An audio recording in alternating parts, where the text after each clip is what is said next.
Hello there, and welcome to Sleepy Science Vault. Right now, in this very moment, how do you know you are awake? It seems obvious. You can feel the weight of your body, the quiet of the room, the soft pull of tiredness at the edges of your mind.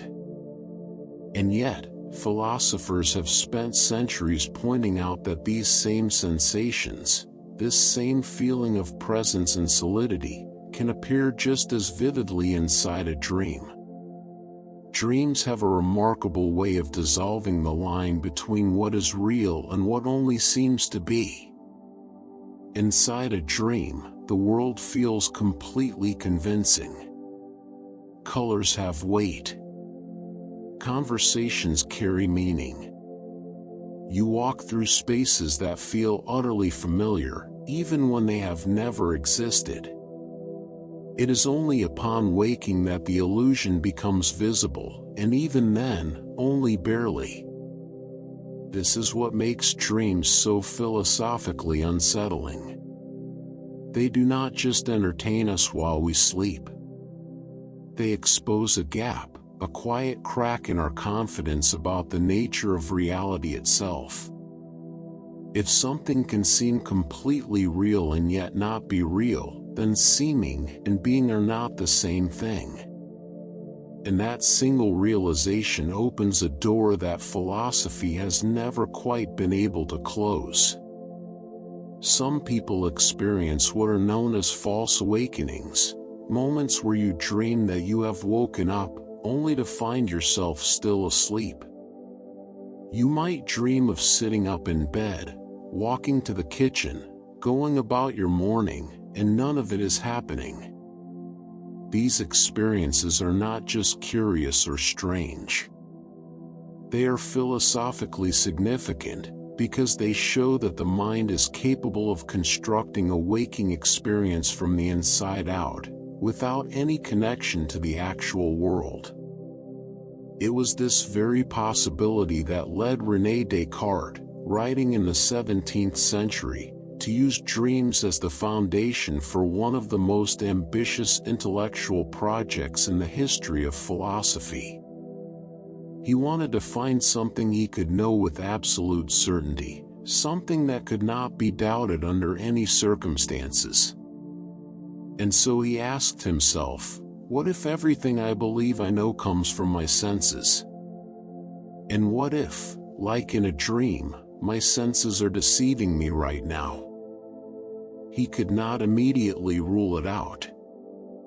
And that inability, that small, stubborn uncertainty, was enough to shake the entire structure of human knowledge. Descartes was not the only one to follow this thread. Philosophers across many centuries and many traditions have returned again and again to the dream as a way of questioning whether waking life itself might be a kind of illusion. If the mind can generate an entire world during sleep, convincing enough to be mistaken for reality, then what guarantee do we have that the world we inhabit right now is any different? Some of the most enduring works of philosophical fiction have been built around exactly this question. Stories where characters discover that their ordinary lives are constructed, simulated, or dreamed, that the solid, familiar world they trusted was never quite what it appeared to be. These stories captivate us not simply because they are imaginative, but because they speak to something we already sense, that reality might be more fragile, more mysterious, than our daily habits allow us to consider. Philosophers use dreams and thought experiments for the same reason. The question, what if you were always dreaming, is not meant to be answered with a simple yes or no. It is meant to disturb your certainty just enough to make you ask deeper questions. What is the difference between a real experience and a perfectly convincing imitation of one? Is there a difference that can actually be proven? Some traditions use the dream as a metaphor for a particular kind of ignorance, the ignorance of someone who does not yet realize the nature of their own condition. To be unaware, in this sense, is to be asleep inside a dream, mistaking its contents for something solid and permanent, not yet awake to a deeper understanding of what existence actually is. But not all philosophical traditions treat the dream as mere illusion. Others have looked at dreams and seen something luminous, a thinning of the veil between the ordinary mind and a deeper layer of reality. In some systems of thought, dreams are not where truth goes to hide, but where truth becomes more visible, freed from the noise and distraction of waking life. The dreaming mind, unguarded and unburdened, may perceive things the waking mind is too busy to notice.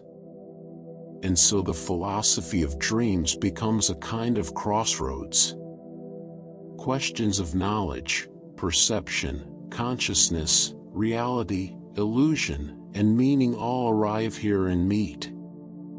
It is not simply a question about sleep. It is a question about what it means to experience anything at all, to be a mind inside a world, trying to understand whether what you are seeing is true. These are not questions with easy answers. In many ways, they are questions without answers at all, in the conventional sense. But that is precisely why they endure. Because the mystery at the heart of dreaming is also the mystery at the heart of being awake, and both are worth sitting with, quietly, for a while.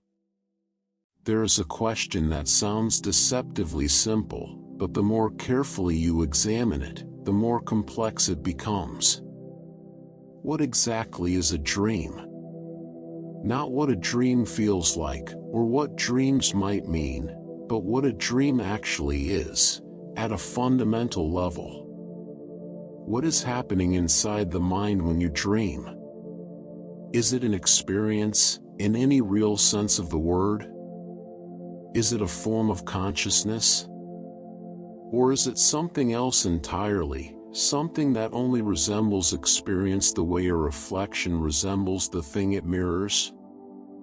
Philosophers have been circling these questions for a very long time, and they have not always agreed on the answers.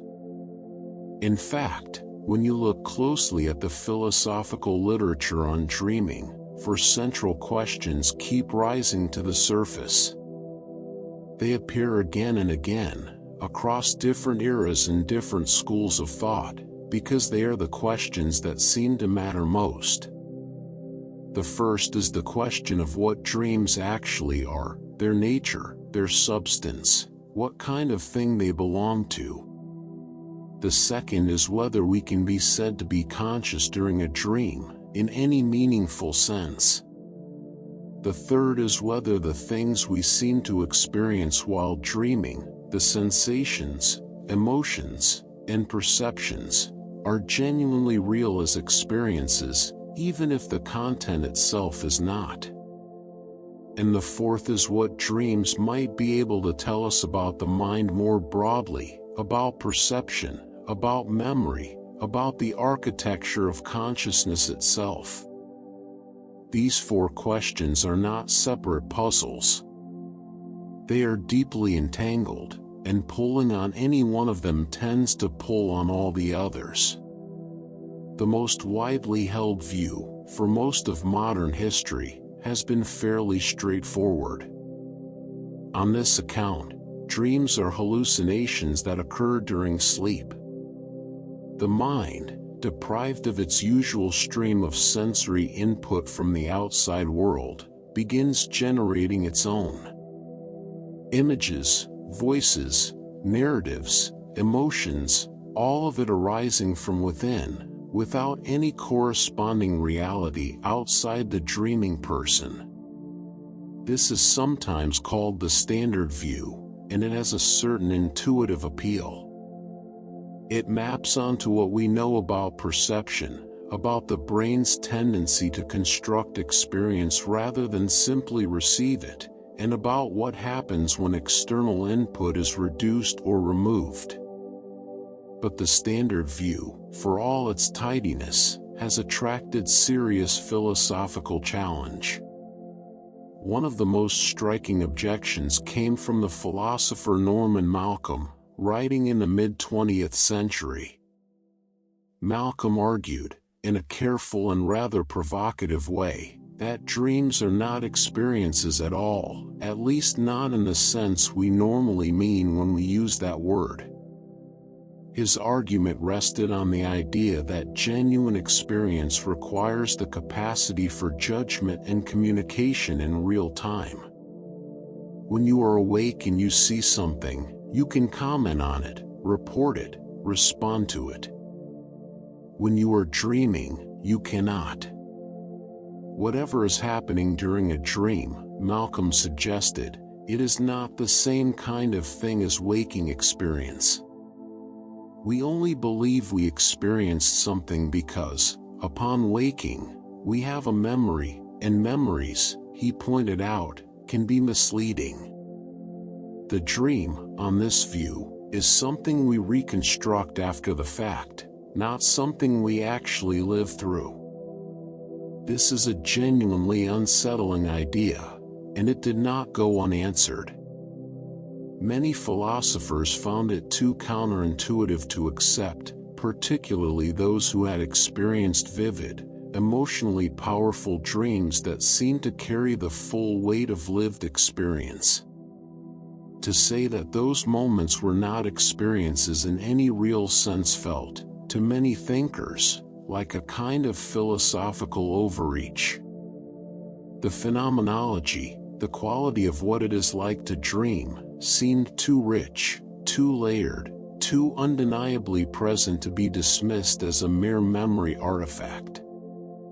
And so, over the decades that followed, the pendulum began to swing in the opposite direction. Rather than diminishing dreams, philosophers and scientists began to take them more seriously, not less. The emerging view, particularly as neuroscience developed more sophisticated tools for studying the sleeping brain, was that dreaming is not a pale imitation of consciousness, but a genuine form of it. Perhaps even a full form of it. On this view, the dreaming mind is not simply idling or producing noise. It is doing something remarkable, something that, under careful examination, looks very much like what the waking mind does, only without the external world as a reference point. The dreamer thinks. The dreamer perceives. The dreamer feels. The dreamer navigates a world, makes decisions within it, responds emotionally to what happens there. That these responses are directed at objects and events that have no physical existence does not necessarily make them less real as experiences.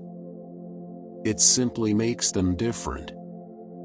This shift in perspective has made dreams one of the most fascinating meeting points in all of intellectual life, the place where philosophy and neuroscience find themselves asking the same questions, from slightly different angles. Philosophy wants to understand the nature of consciousness, the relationship between mind and world, and what it means to have an experience at all. Neuroscience wants to understand the brain mechanisms that generate perception, memory, and awareness. Dreams sit at the exact intersection of these two inquiries, offering a kind of natural laboratory, one that no researcher designed, but that the sleeping mind has been running every night for the entirety of human history. One of the most intriguing ideas to emerge from this intersection is what some philosophers and cognitive scientists have called the world simulation view of dreaming. The idea, stated simply, is this: the brain is fundamentally a simulation machine. It does not passively receive a world, it constructs one, constantly, from incoming sensory data, memory, expectation, and prediction. What we experience as reality is, on this account, always already a model, a richly detailed, continuously updated internal representation that the brain has learned to generate based on patterns and experience. During waking life, this simulation is anchored. The brain receives a constant stream of signals from the eyes, the ears, the skin, the body, and it uses these signals to keep the internal model aligned with the external world. The simulation stays tethered. During sleep, the anchors are loosened. The sensory stream is reduced. And the brain, freed from the need to match its model to incoming data, begins to generate the simulation on its own terms. It draws on memory, on emotion, on deep patterns of association, and it produces a world. Not a remembered world, but a newly generated one, assembled in real time from the materials that consciousness has accumulated. This is the dream. What makes this view so philosophically compelling is what it implies about the nature of waking experience. If the dreaming mind can generate a convincing, coherent, phenomenologically rich world entirely from within, if it can produce something indistinguishable from the inside, from ordinary perception, then the waking mind's confidence in its own representations becomes a little more complicated. The dream does not just tell us something about sleep. It tells us something about how the mind works at all times. This is why some researchers have compared dreaming to a kind of virtual reality, not in a glib or superficial sense, but in a technically precise one.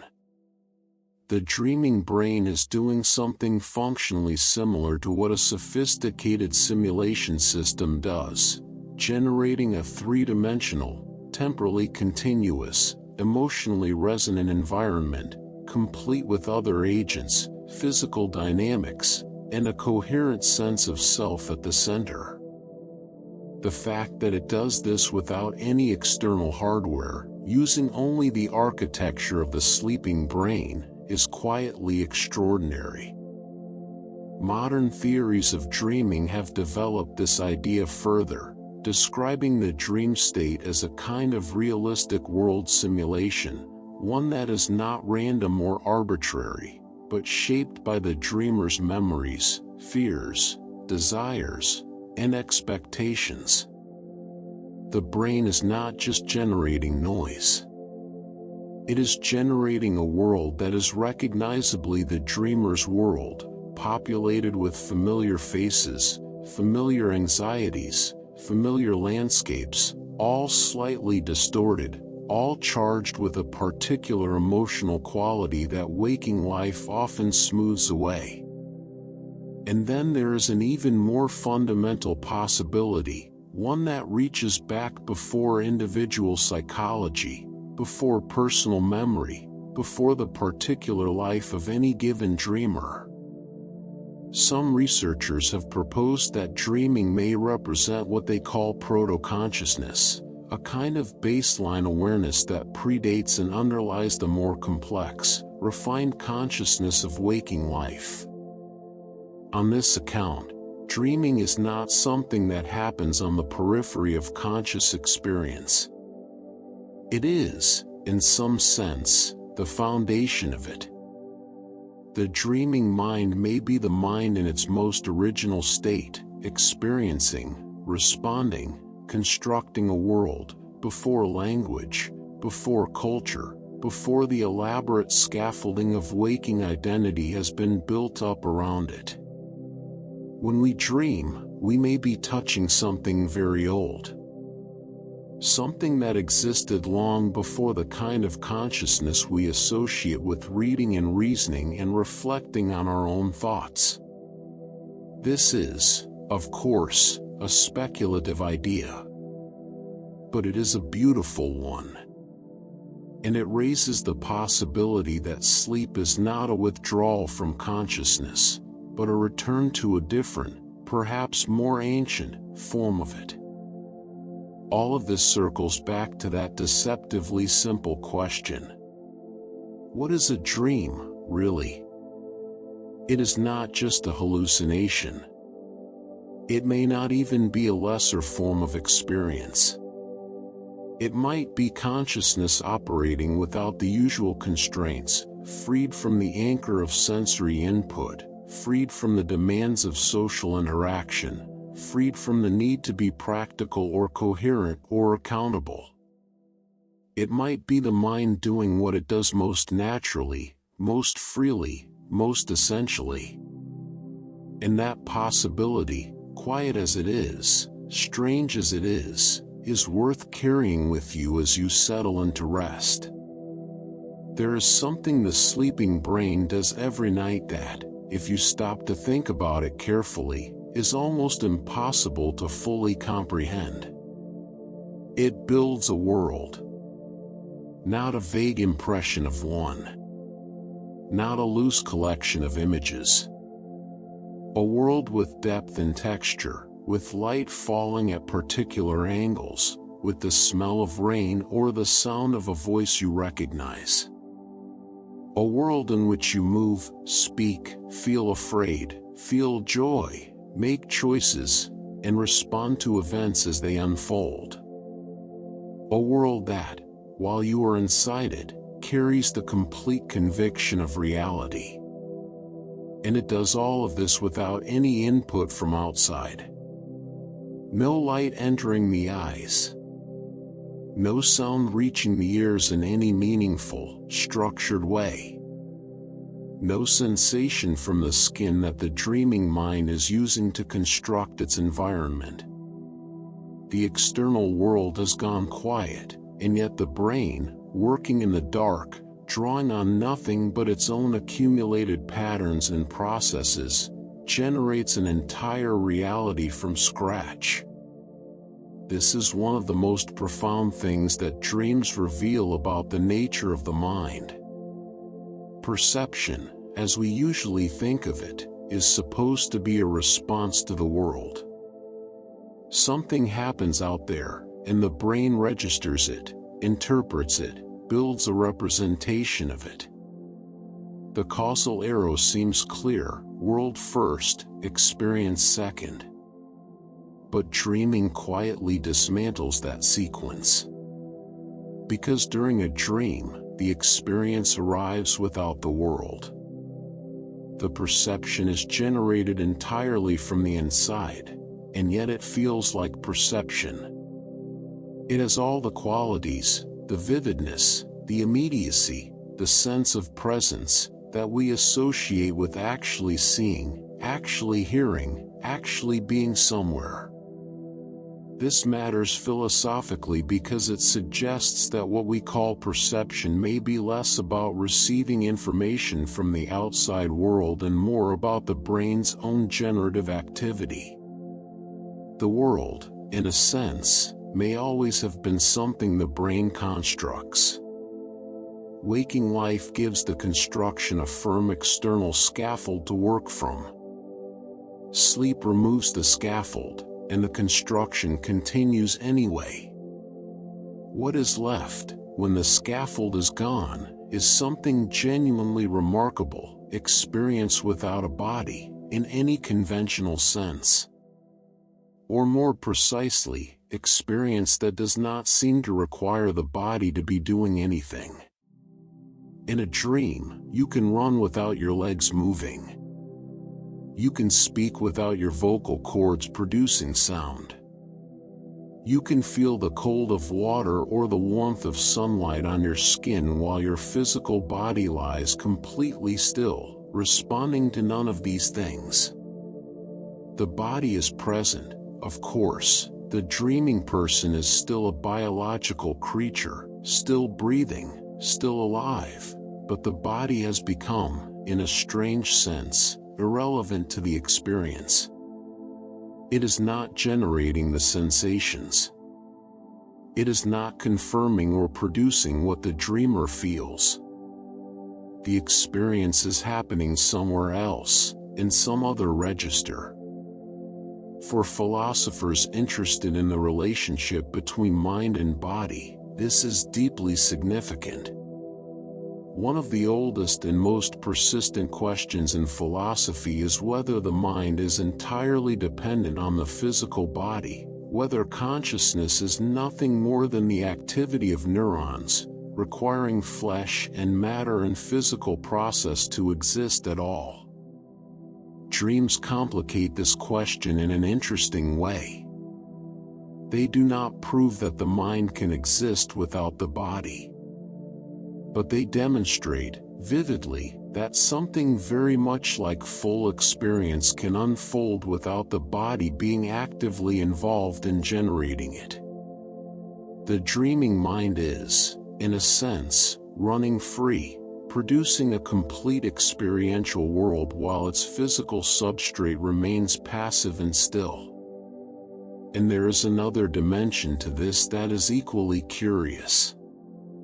In waking life, action and movement are inseparable. To pick something up, you move your hand.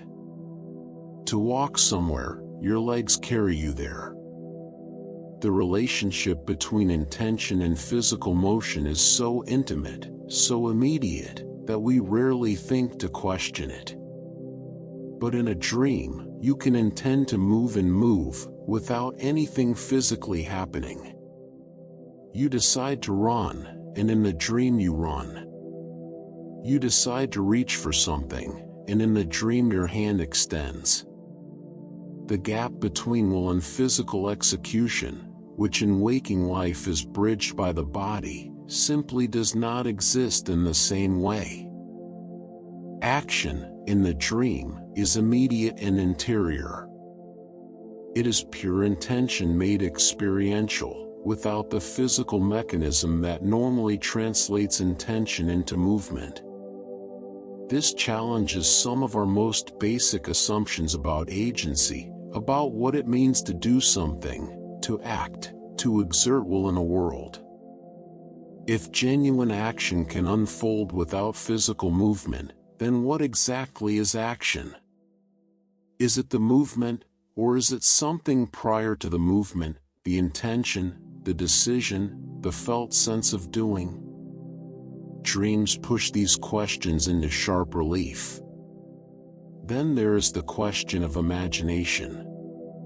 In waking life, we tend to draw a fairly clear distinction between imagining something and perceiving it. Imagining a beach is not the same as being at one. Imagining a voice is not the same as hearing it.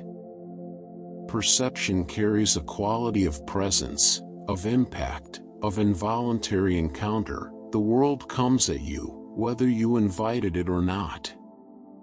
Imagination is voluntary, interior, softer in its edges. You can dismiss it when you choose to. Dreams blur this line almost completely. In a dream, you are not imagining the street you are walking down. You are perceiving it, or something functionally indistinguishable from perception. You are not imagining the person speaking to you, you are hearing them, responding to them, being affected by what they say. The experience has the full force and texture of perception, not the pale, voluntary quality of imagination. And yet, at the same time, there is no external object producing it. It is generated entirely from within, which is precisely what imagination is supposed to be. So is dreaming a form of imagination? Or a form of perception?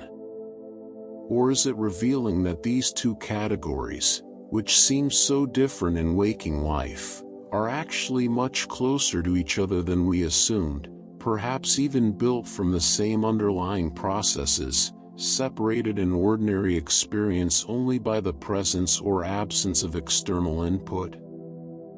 Some philosophers have gone further and suggested that dreams blur not just imagination and perception, but perception, imagination, and thought together. In a dream, the line between experiencing something and thinking about it can dissolve. You might find yourself simply knowing something, not observing it, not reasoning toward it, but having it present in the dream as an unquestioned fact, and this knowing has the same felt quality as seeing or hearing. The categories that normally organize mental life become fluid. Thought becomes image. Emotion becomes landscape. A feeling of unease becomes a dark corridor you are moving through. The mind, freed from the usual distinctions, works in a more integrated, less categorized way. This creates real difficulties for what philosophers call physicalism, the view that everything about the mind can ultimately be explained in terms of physical processes in the brain. Physicalism is a serious and well-supported position, and most working scientists operate within something like its framework. But dreams generate puzzles for it that are not easy to dismiss. If the full richness of perceptual experience can arise without any corresponding external object, if the brain can produce color, sound, emotion, narrative, and the felt sense of presence entirely from its own internal activity, then the relationship between physical process and subjective experience becomes harder to characterize simply. It is not that dreams disprove physicalism. It is that they make the explanatory task more demanding, more intricate, more interesting. Because what dreams reveal is not just that the brain produces experience. They reveal that the brain produces worlds, and that these worlds are not arbitrary or chaotic, but coherent, populated, and governed by something that functions very much like the laws of social reality. Think about the social dimension of dreams. When you dream of other people, those people behave in recognizable ways. They have personalities. They respond to what you say. They express emotions. They carry histories, sometimes histories that the dreaming mind has invented entirely, and yet which feel, from within the dream, like established facts. The social world of the dream operates according to familiar rules, rules of conversation, of relationship, of cause and effect between people. The dreaming brain does not just simulate physics and geography. It simulates society, the invisible fabric of expectations, intentions, and relationships that structures human life. This is an extraordinary capability. The brain, working alone in the dark, recreates not just a physical environment but a social one. It populates that environment with agents who seem to have their own inner lives, their own motivations, their own ways of being in the world. And it does this so convincingly that the dreamer typically cannot tell, from the inside, that it is happening. Which brings us to the dream characters themselves. The people you meet in dreams, the strangers, the familiar faces, the figures who seem to belong there even when you cannot quite say who they are entirely products of your own mind. They have no existence outside the dream. They are not memories of people, exactly, though they may be assembled from fragments of memory. They are not imaginations of people, exactly, because they behave with a kind of autonomy that feels beyond what imagination usually produces. They surprise you. They say things you did not expect. They act in ways that feel independent of your wishes. And yet they are you. Or rather, they are something the dreaming mind has generated, perhaps different aspects of your own psychology, projected outward and given form and voice. The mind that is dreaming is also the mind that is populating the dream. The author and the characters are the same entity, though the dreamer rarely experiences it that way. Philosophers have found this deeply significant. It suggests that the mind has a capacity for internal multiplicity, for generating coherent, seemingly autonomous agents from within its own structure. This has implications not just for understanding dreams, but for understanding the nature of the self. If you can be multiple people within a single dream, if you can generate other minds from your own and then interact with them as if they were truly other, what does that suggest about the self in waking life? How unified are we, really? And then, finally, there is perhaps the most quietly unsettling thing that dreams demonstrate about the mind: the capacity for belief without evidence. Inside a dream, you believe.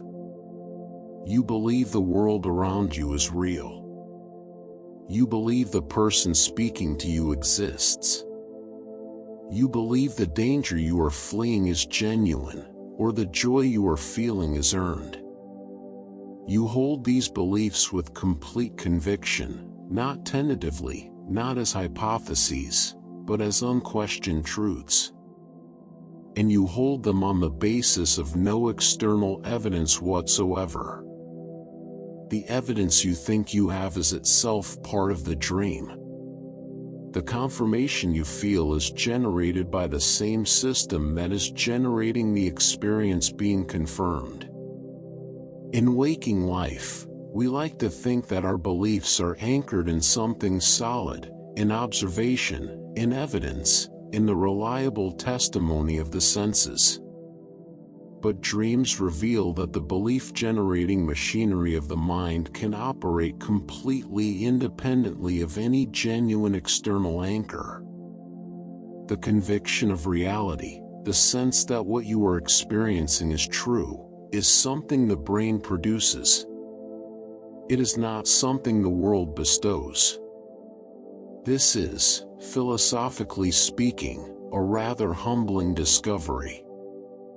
It does not mean our waking beliefs are wrong. But it does mean that the felt certainty of belief, the sense of knowing, the sense that you are grounded in reality, cannot, by itself, be trusted as a guarantee of anything. The dreaming mind is certain, and it is wrong. And it does not know it is wrong, because certainty is one of the things the simulation produces. So when you wake from a dream that felt completely real, when you lie in that brief, strange moment between sleep and waking, unsure of which world you have just left and which one you have returned to, you are not simply recovering from confusion. You are touching, briefly, one of the deepest mysteries that the philosophy of mind has ever confronted. The brain builds worlds. It always has. And most of the time, we have no idea it is doing it. There is a particular kind of dream that most people have had at least once, and that, upon waking, leaves a residue of something not easily named. Not quite fear. Not quite awe. Something in between. It might be a dream in which something genuinely painful happened. A fall, a wound, a loss so sharp it woke you with tears already on your face. Or it might have been quieter than that, a dream in which you suffered not from any single event, but from a weight, a sadness, a grief that had no clear origin and yet felt completely real. And when you woke, the feeling did not immediately leave. It stayed in the body for a moment, for a few moments, slowly dissolving as the waking world reasserted itself. What is happening there? The dreaming mind can simulate pain. Not always. Many dreamers report that physical injury in dreams lacks the sharp, specific quality of waking pain, that there is often a strangeness to it, a blunting. But it can produce something that registers as suffering, that the dreaming self responds to as if it were real, that carries emotional and even physical weight. Emotional pain, in particular, seems to transfer across the boundary of sleep with remarkable fidelity. Grief in a dream can be grief. Fear can be genuine fear. The suffering is not always metaphorical. Sometimes it is simply suffering, generated by a mind that has no direct access to the events that would normally produce it. This raises a question that is both philosophical and deeply human. If the experience of pain or grief inside a dream is, from the inside, indistinguishable from the waking experience of the same things, if it has the same felt quality, the same emotional reality, then in what sense is it less real? The answer most people reach for is simple: it has no external cause. But the dreaming mind does not experience itself as causeless. It experiences its suffering as entirely justified by the circumstances of the dream. The loss is real because the person lost was real. The pain is real because the injury was real. That these things existed only inside the simulation does not make the experience feel any less true while it is happening. And yet, at the same time that dreams can simulate the depths of suffering, they also reveal something curious about the nature of reasoning. The dreaming mind does not think the way the waking mind thinks. It does not systematically evaluate evidence. It does not follow a logical chain from premise to conclusion with care and deliberation. It moves by association, by atmosphere, by emotional logic. Things are accepted as true not because they have been reasoned through, but because they simply present themselves as true within the world of the dream. You might dream that you are at a school you have never attended, and you know, without needing to be told, that you have an exam in an hour that you have entirely forgotten to prepare for. You did not reason your way to this conclusion. It simply arrived, fully formed, as a feature of the dreamscape. The dreaming mind accepts these givens with a readiness that the waking mind would find suspicious, and yet the consciousness involved is undeniably real. You are there. You are thinking, feeling, responding. You are conscious. Just not in the full, deliberate, critical way that waking consciousness allows. This matters because it complicates the relationship between consciousness and reasoning. We often assume that genuine consciousness involves the capacity for rational thought, that a mind truly awake to itself is a mind that can weigh, evaluate, question. But dreams show consciousness operating below that threshold. They show a mind that is aware, that experiences, that navigates a world, but that is set aside, or never engaged, the critical faculties we associate with full rational awareness. Consciousness, it turns out, is not a single thing.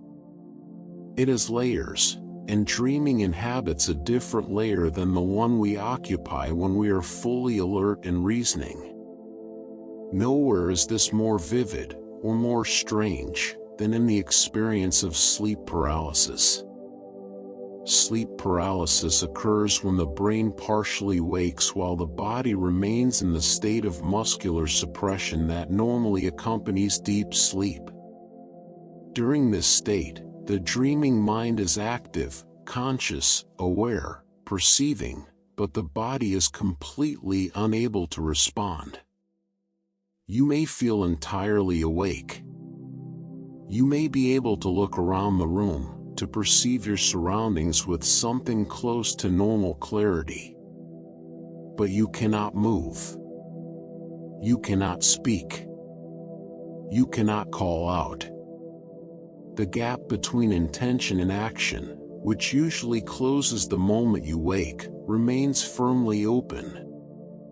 For most people who experience it, sleep paralysis is profoundly unsettling. The inability to move, combined with the hypnagogic or hypnopompic hallucinations that often accompany it, shadowy presences, figures in the room, sounds without sources, a pressure on the chest, produces an experience that many describe as one of the most frightening of their lives. And yet nothing dangerous is actually happening. The body is simply in a transitional state. The threat is entirely constructed by the dreaming and waking systems of the brain operating simultaneously, each contributing its own material to an experience that neither fully controls. Sleep paralysis reveals something fundamental about the relationship between consciousness and action. In ordinary waking life, the two feel seamless. You think, and you act. You intend, and the body responds. This seamlessness is so complete that we rarely notice it. We take it for granted as simply what it is to be awake and embodied. Sleep paralysis strips the seamlessness away. It isolates consciousness from action with a precision that no philosophical thought experiment could match, and it does so in the full, felt reality of lived experience. You discover, in those terrifying moments, that you can be entirely present, fully aware, fully conscious, and yet completely unable to reach out and touch the world. It is a separation that philosophers have theorized about for centuries. The experience of sleep paralysis makes it real in a way that is difficult to forget. And from this separation, we move into territory that is stranger still. Time inside a dream does not behave the way time is supposed to behave. This is something most people have noticed, even if they have never tried to articulate it. A dream that felt like it lasted hours can turn out to have occupied only a few minutes of actual sleep. A dream can loop, returning to the same moment, the same choice, the same scene, without the dreamer noticing the repetition until something disrupts it. A dream can compress years of narrative into a single felt moment, or stretch a single moment of anxiety into what feels like an endlessly prolonged ordeal. The temporal structure of dream experience is elastic in a way that waking time simply is not. Waking time flows. It has a direction and a pace that, while subjectively variable, boredom makes it slow, engagement makes it fast, remains anchored to a physical reality. Clocks measure something real. Events succeed one another in a sequence that cannot be reversed or rearranged. The future has not happened yet, and the past cannot be revisited. This is the architecture of waking time, and we are so thoroughly habituated to it that any deviation feels immediately wrong. In dreams, the architecture is different. Or rather, it is often absent. There is no guarantee that events will follow one another in a coherent sequence.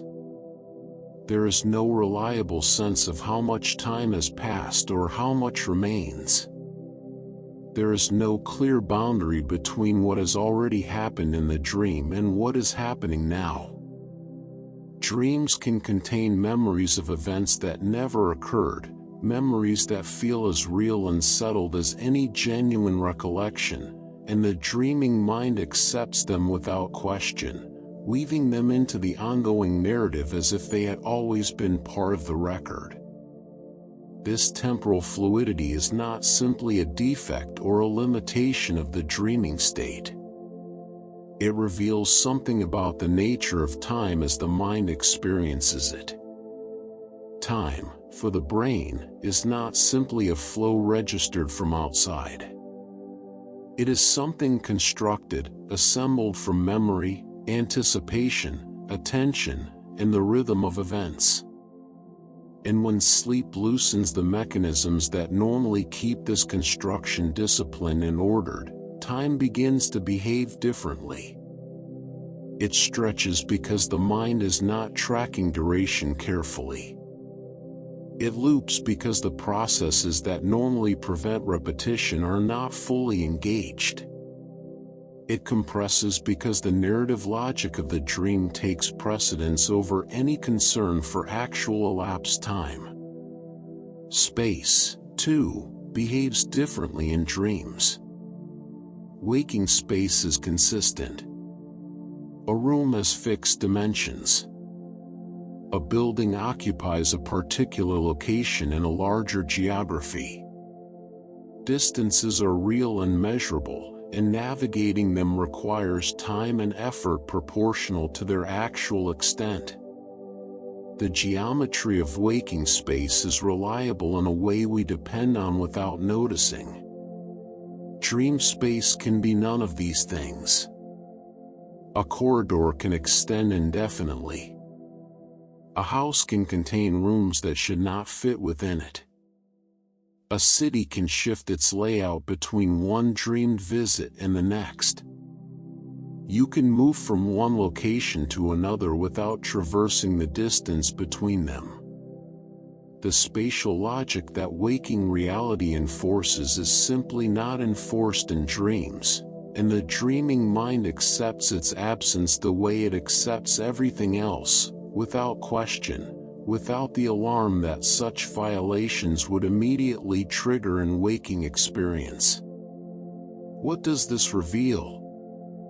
Perhaps that space, too, is something the brain constructs, a framework imposed on experience to make it navigable and coherent, rather than an intrinsic feature of reality that simply presents itself to perception.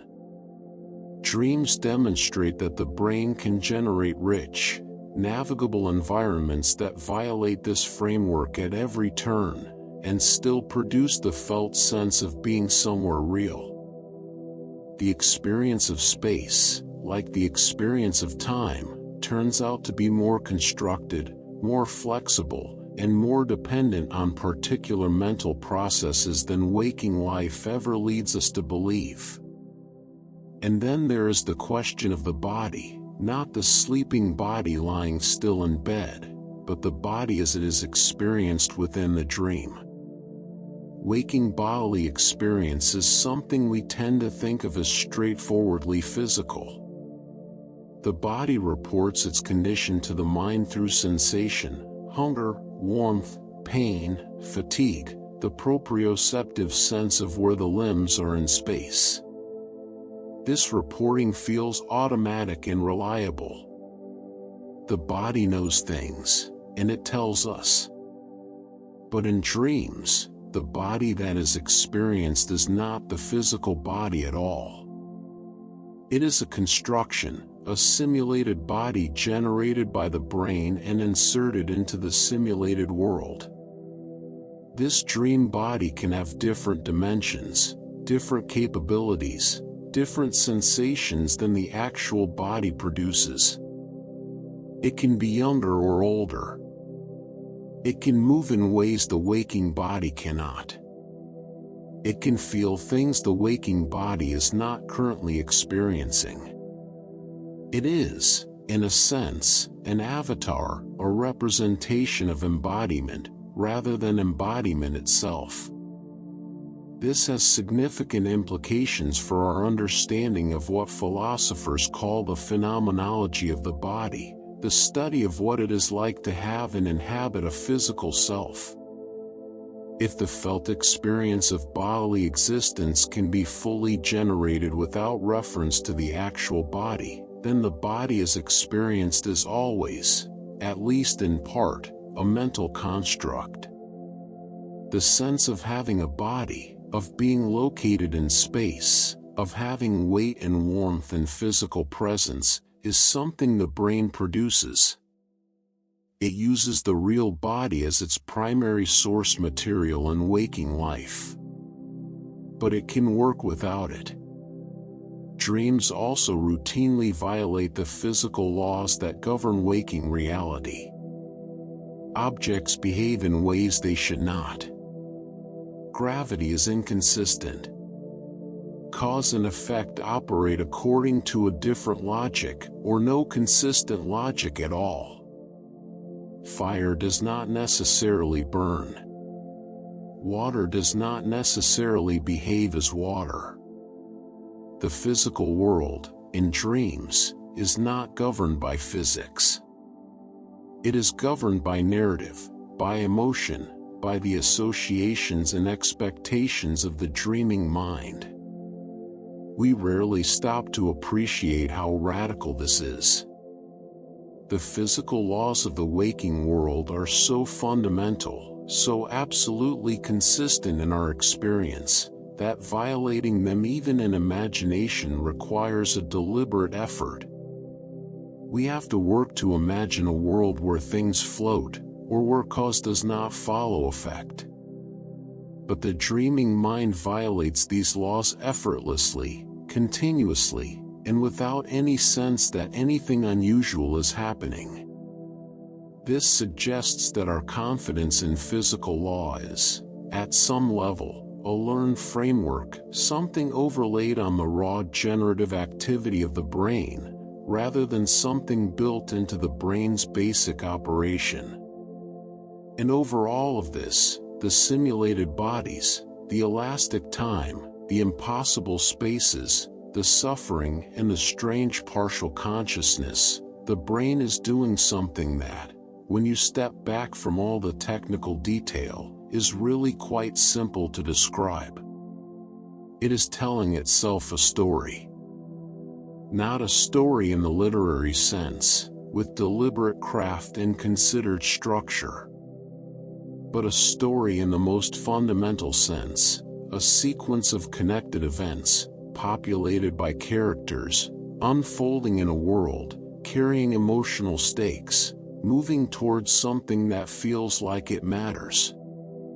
The dreaming brain is, at its core, a narrative engine. It organizes experience into story because story is the primary way the human mind makes sense of things. Cause leads to effect. Intentions produce outcomes, or fail to. Events mean something, even if what they mean is not always clear. This is why dreams feel like something happened, rather than like something was merely processed. The brain packages its nocturnal activity in the form that consciousness finds most natural, most engaging, most impossible to entirely ignore, the form of a story being lived from the inside. Every dream is the brain reminding itself, in the only language it has ever fully trusted, that it is alive, that it is somewhere, and that what happens next is not yet known. The mind is never entirely sealed off from the world around it, even during sleep. If a door closes somewhere in the house, or rain begins against the window, or a voice drifts in from another room, the sleeping brain registers these things. Not always. Not with the full alertness of waking attention. But often enough that the sounds become material, incorporated into whatever narrative the dreaming mind is currently constructing. A ringing phone becomes a bell in a tower. Thunder becomes the sound of something collapsing. A voice saying your name from the hallway becomes a figure in the dream who is trying to tell you something important. This is a small thing, perhaps, but it is quietly revealing. It shows that the boundary between the sleeping mind and the waking world is more porous than it appears. The brain does not simply shut the door on external reality during sleep. It keeps a kind of listening post, monitoring the environment for anything that might require a response, and in the meantime, weaving whatever it hears into the story already in progress. The dream is not impermeable. It is a living construction, and it takes in what it needs from wherever it can find it. There is something almost poetic about this. The outside world leaks into the dream, and the dream transforms it. A sound that belongs to one reality is absorbed into another, given new meaning, assigned a new role. The dreaming mind is endlessly adaptive, endlessly creative, even in the small matter of deciding what to do with a sound heard through a closed door. And if you step back from sleep entirely, you find that this dreamlike quality of mind does not disappear with the morning. It simply becomes quieter, more restrained, pushed to the margins of awareness. Because waking life has its own version of the dream, not dramatic, not vivid in the way of sleep, but present nonetheless. It is called daydreaming, and most people spend a significant portion of every day inside it. When attention drifts, when the meeting becomes background noise, when the road ahead becomes automatic, when the page you are reading stops delivering meaning, the mind does not simply go blank. It goes somewhere. It constructs a scene, a scenario, a small theater of possibility. You imagine a conversation that has not happened. You replay one that has. You place yourself in a future situation and rehearse how it might go. The world you are physically present in recedes slightly, and a different world, one generated entirely from within, steps forward to take its place. Daydreaming is, in this sense, dreaming while awake. Not identical to it, the daydream lacks the full immersive quality of sleep, and most people retain enough awareness to recognize that they are imagining rather than perceiving. But the underlying process is recognizably similar. The brain is generating an inner world, populating it, running scenarios through it, and directing some portion of conscious attention toward that inner world rather than the outer one. What this suggests is that the dreaming mode of mind is not something that only activates during sleep. It is always available, always running just beneath the surface of waking attention. Sleep removes the competition, takes away the constant incoming stream of sensory data that normally keeps attention anchored to the external world, and what is left is the dream in its fullest form. But the capacity was always there. The generative, narrative, world-making activity of the brain does not begin at sleep and end at waking. It is continuous. Sleep simply lets it run without interference. This makes the relationship between dreaming and waking consciousness less like a sharp divide and more like a spectrum, a gradual shift along which the balance between external input and internal generation changes, but the underlying process remains fundamentally the same. And somewhere along that spectrum, moving now from the dreaming mind back to the sleeping one, we arrive at a question that is perhaps the most personal of all the philosophical questions that dreams raise. Who are you, inside a dream? It seems like it should have a simple answer. You are yourself. You are the person who fell asleep, now navigating a different environment. Your body may feel different, the rules of the world may have changed, but there is still something there, some center, some continuity, that makes the dreamer recognizably you. But the more closely you examine it, the less simple it becomes. The self that appears in dreams is often not quite the waking self. It may be younger or older. It may have a different history, one that the dreaming mind has constructed and that the dreamer accepts without question. It may have different relationships, different knowledge, different fears. In some dreams, the self behaves in ways entirely inconsistent with the waking person's values, desires, or sense of character. In others, the dreamer simply watches events unfold without seeming to be a participant at all, a detached observer, present in the dream but not acting within it, not occupying a body or a point of view in any consistent way.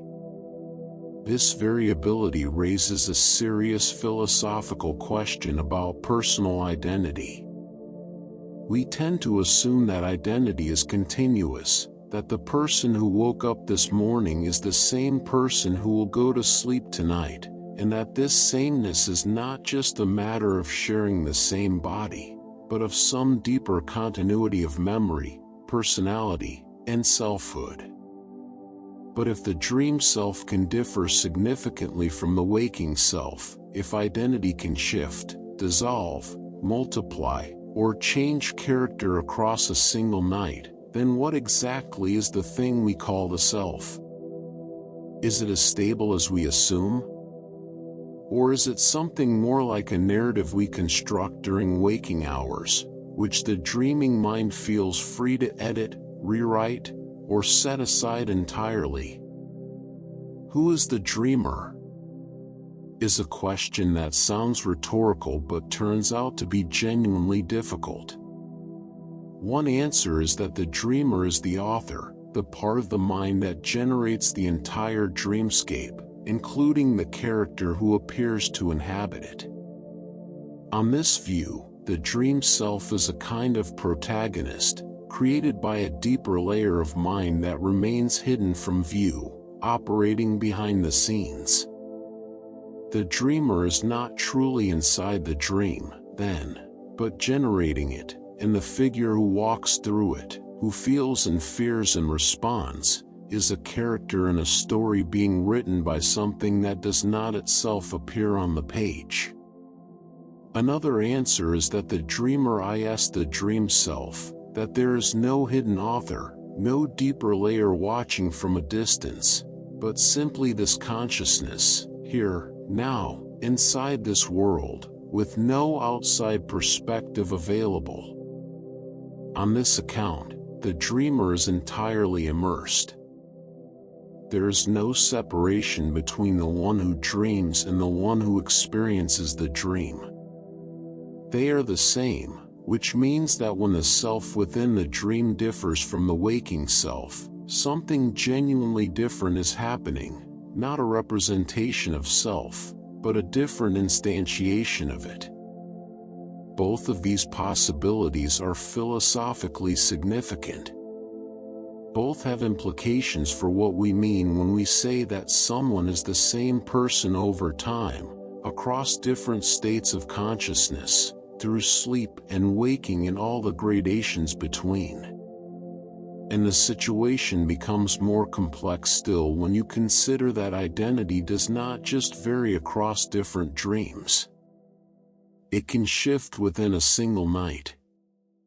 A person might dream early in the night as one version of themselves, younger, perhaps, in a particular place, with a particular set of relationships that feel entirely natural. Then, in a later dream, they might appear as someone else almost entirely, different circumstances, different emotional landscape, different sense of who they are and where they belong. The thread of continuous selfhood that feels so solid in waking life seems, across the dreaming hours, to be considerably more fragile. The night can hold multiple selves, each of them feeling, while present, like the only one. Underlying all of this is the intimate relationship between memory and consciousness, a relationship that dreams illuminate in ways that are both fascinating and, in certain lights, quietly unsettling. Memory is one of the primary ingredients of selfhood.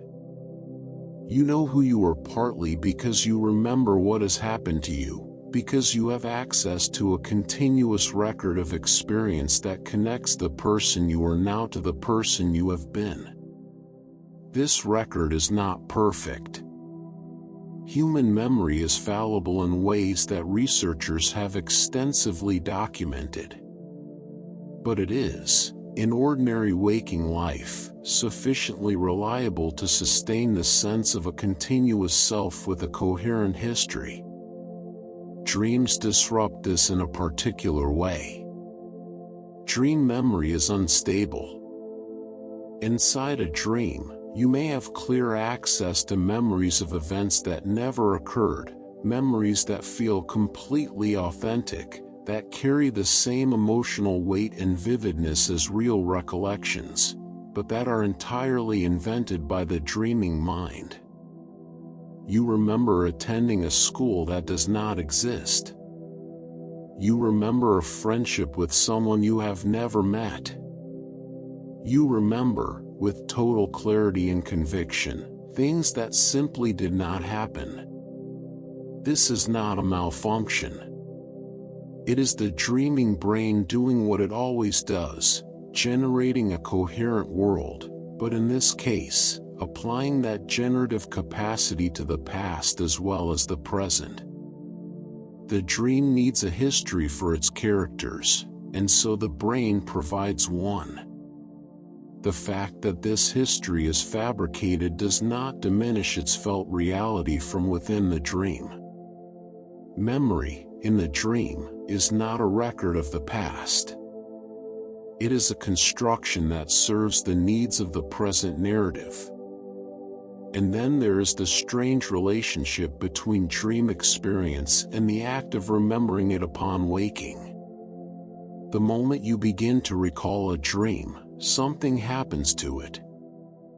The act of remembering is not a passive retrieval of something already fixed.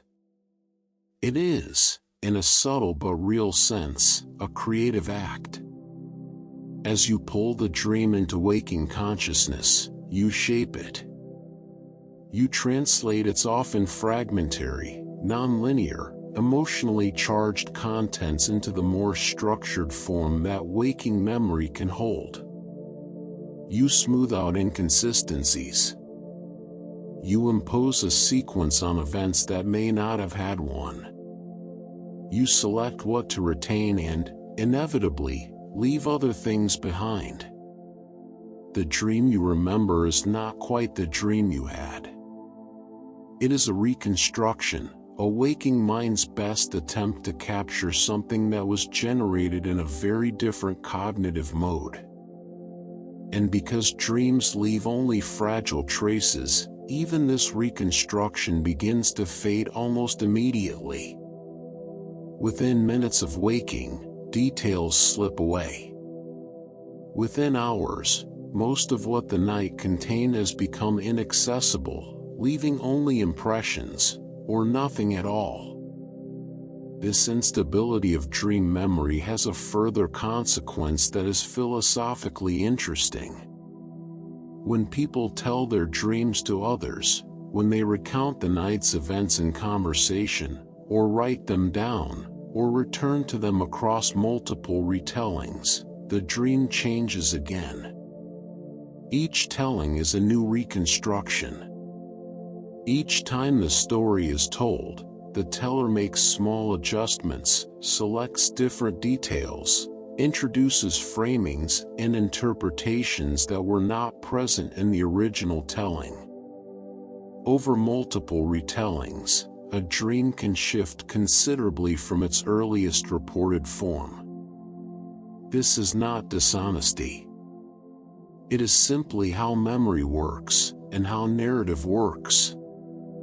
but it raises a genuinely interesting question about what a dream report actually is. When someone describes a dream, are they reporting an experience? Or are they constructing one, assembling, from fragments and impressions and the habits of storytelling, something that stands in for an experience that was, in its original form, largely inaccessible?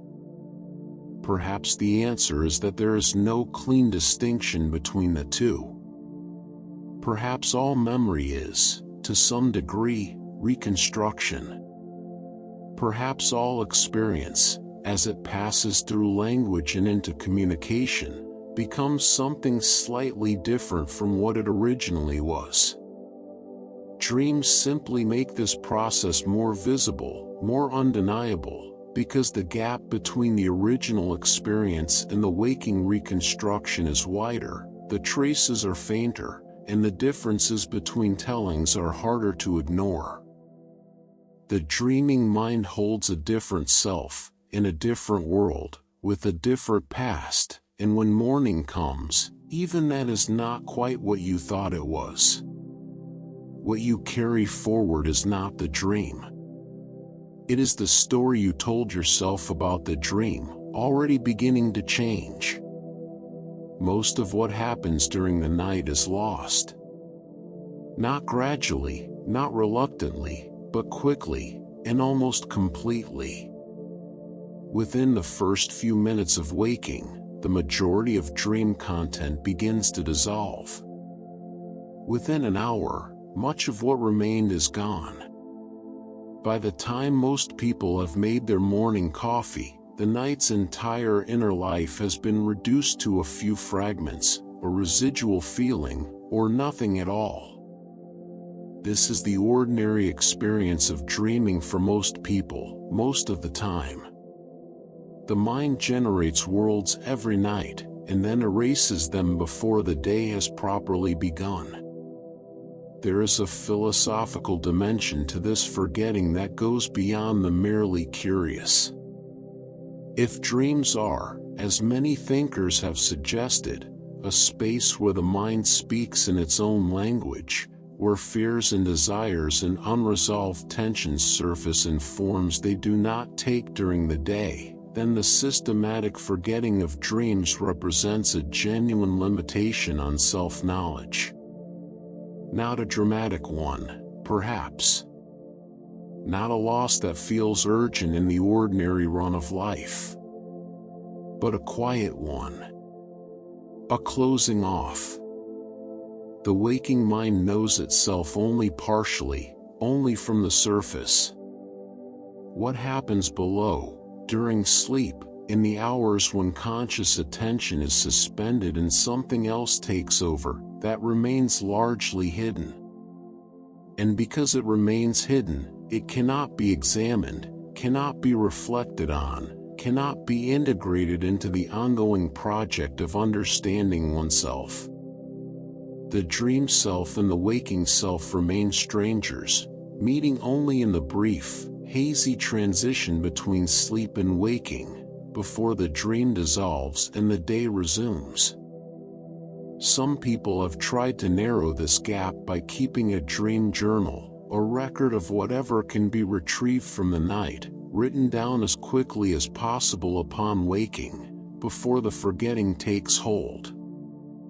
The practice is simple in principle: keep something to write with beside the bed, and before the mind engages with the day, before the first screen is checked or the first conversation begun, reach back into the night and write down what is there. What people who do this often discover is something philosophically interesting. The act of writing changes the relationship between the dreamer and the dream. It is not simply a matter of recording an experience that already exists in a fixed form. It is, as we touched on earlier, a creative act, a translation from one mode of mind to another. The non-linear, emotionally textured, often fragmentary content of the dream must be rendered into the sequential, grammatical, communicative form of written language. And in that rendering, something is inevitably shaped, selected, interpreted. The dream journal does not preserve the dream. It transforms it into a narrative.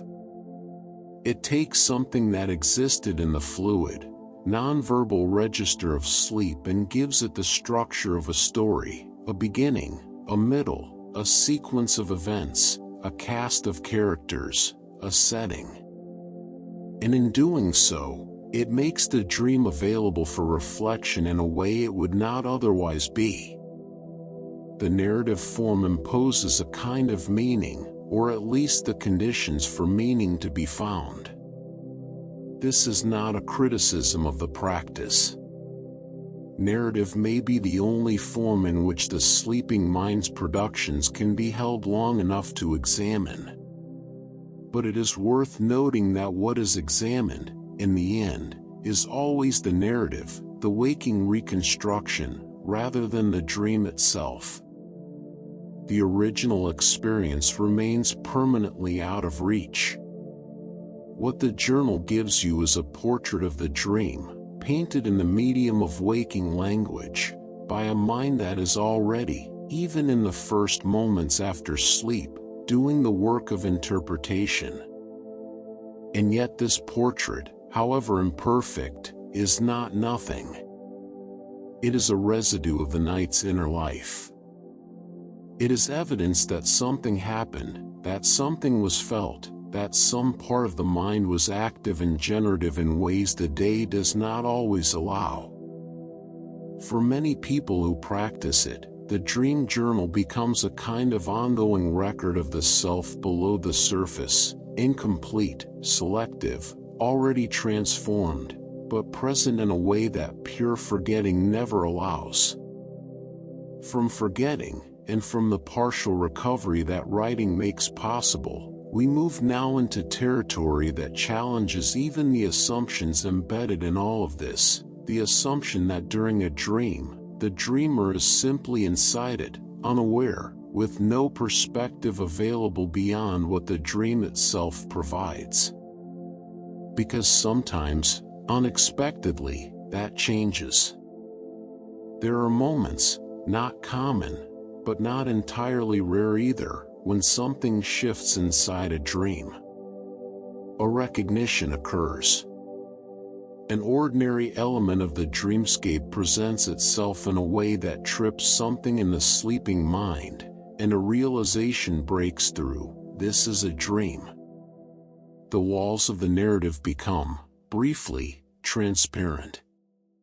The dreamer finds themselves inside the story and aware of being inside it, still present, still experiencing, but now with a kind of double vision.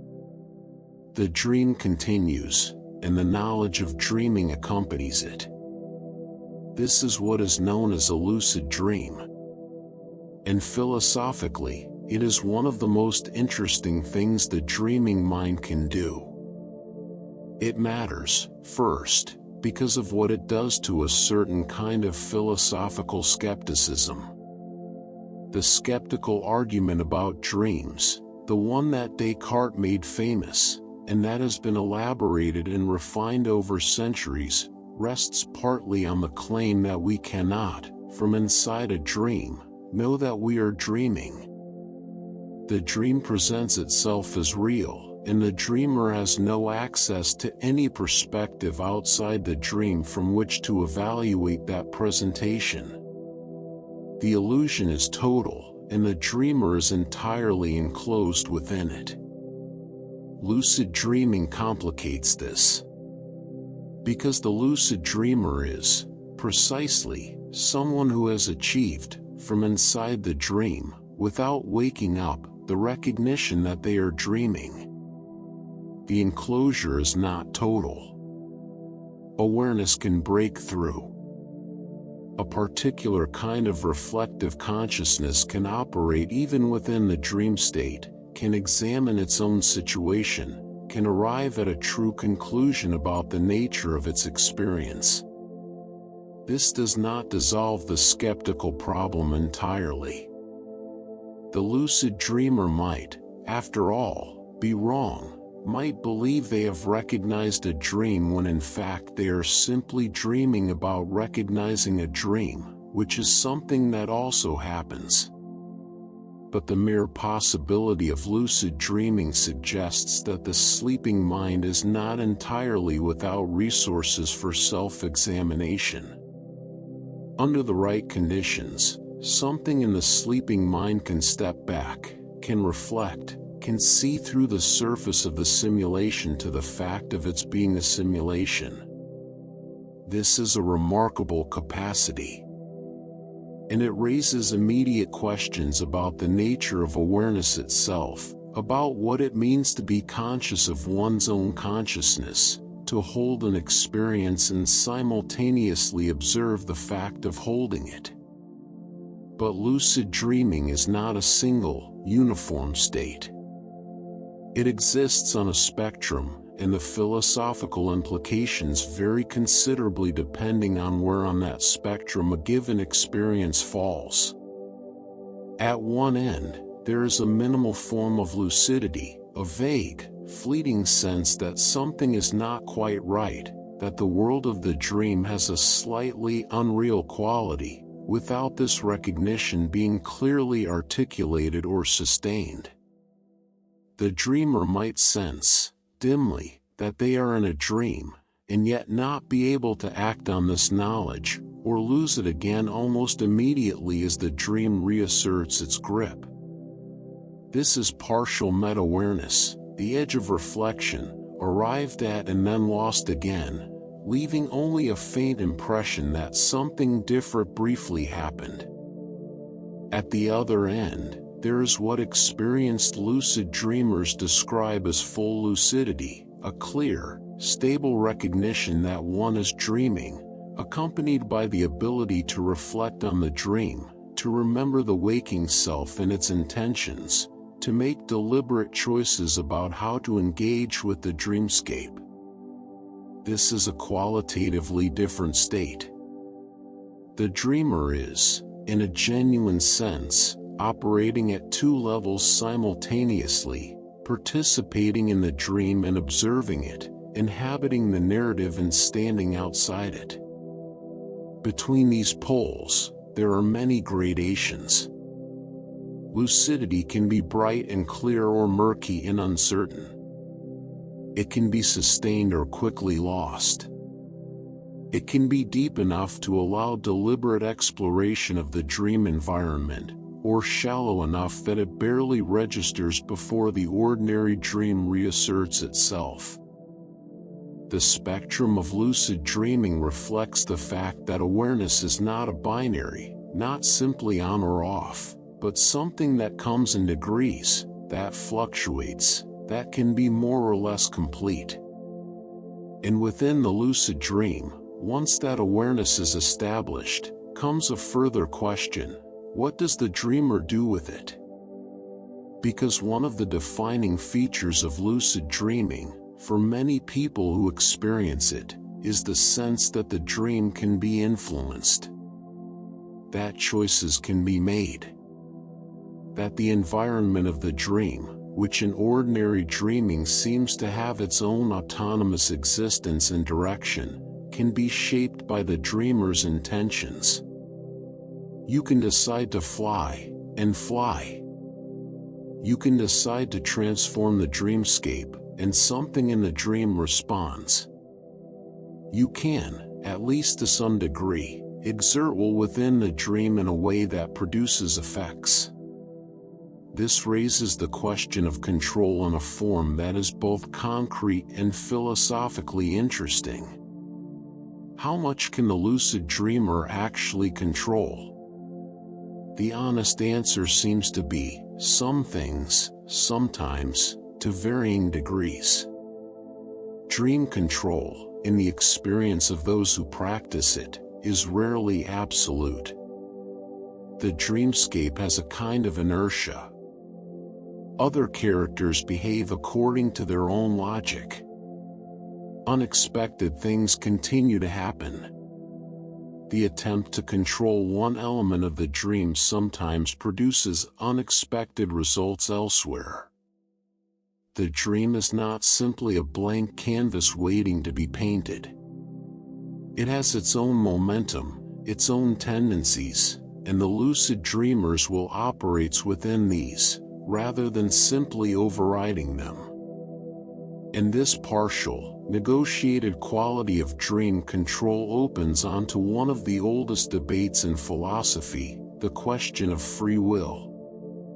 In waking life, the question of whether we are truly free, whether our choices are genuinely our own, or whether they are determined by prior causes, by the state of the brain, by factors outside our awareness and control, is enormously difficult to settle. We feel free. We experience ourselves as making choices. But feeling free and being free may not be the same thing, and the history of philosophy is full of careful arguments for why the feeling might be unreliable. Dreams offer a curious perspective on this. In the ordinary dream, the dreamer seems to make choices, seems to decide, to act, to respond, and yet the entire scenario, including those apparent choices, is generated by the dreaming mind. The choice that feels free is, in some sense, scripted. Not consciously scripted, not deliberately constructed, but produced by a process the dreamer has no access to and no direct control over. The feeling of agency is present. Whether genuine agency is present is a more complicated question. In the lucid dream, something different is happening, or seems to be. The lucid dreamer's choices feel less scripted, more genuinely deliberate. There is a reflective quality to them. The dreamer is aware of choosing, aware of the alternatives, aware of the dream as a context within which will is being exercised. And yet even here, the question remains, is the lucid dreamer's will truly free, or is it operating within constraints and channels laid down by processes the dreamer still does not control? Dreams have been used in philosophical debates about free will precisely because they illuminate the gap between the experience of willing and the actuality of it. They make visible the machinery behind the scenes, or at least, they hint at it. They suggest that the mind can generate the entire phenomenology of choice, the full felt sense of deciding and acting, without this necessarily meaning that the decision was free in any deep, metaphysically significant sense. Which brings us, finally, to a question that has been hovering at the edges of everything we have explored, a question about what, if anything, all of this inner life of the sleeping mind can actually give us. Can dreams provide knowledge? Not knowledge about the physical world, obviously. The dream's geography is invented. Its characters do not exist. Its events did not happen. In that direct, propositional sense, dreams are not a source of information about external reality. But the question is subtler than that. Dreams are generated by a mind that has absorbed an entire life of experience, all the learning, all the emotional history, all the patterns of relationship and meaning that a person has accumulated. The dreaming mind works with this material in ways that the waking mind, preoccupied with practical demands and social performance, may not have space to do. Connections are made in dreams that the day does not allow. Emotions are encountered in their fuller, less managed form. Aspects of the self that waking identity suppresses or ignores find their way to the surface. Whether any of this constitutes knowledge, in the philosophical sense of justified, true belief is genuinely debatable. But that it might constitute something, insight, perhaps, or a different angle on what is already known, is a possibility that the philosophy of dreams takes seriously. What the dreaming mind produces may not be information about the world, but it may be information about the mind itself. And that, too, is worth knowing. There is a distinction worth drawing carefully, because it matters more than it might first appear. A dream can be factually false and emotionally true at the same time. The events did not happen. The people may not exist, or may not have done what the dream showed them doing. The place was invented, the situation constructed, the entire scenario produced by a sleeping mind with no access to external reality. And yet the feeling that ran through it, the grief, the longing, the joy, the particular quality of fear or love or loss, was real. Completely real. It belonged to the dreamer. It came from somewhere genuine. The dream dressed it in fiction, but the emotion itself was not fictional. This is one of the most philosophically interesting things about the emotional life of dreams. We tend to evaluate experience partly by asking whether what it presents to us is accurate. A false belief is a problem. A misperception is an error to be corrected. But emotion does not work quite the same way. Emotions are not simply true or false in the way that propositions are.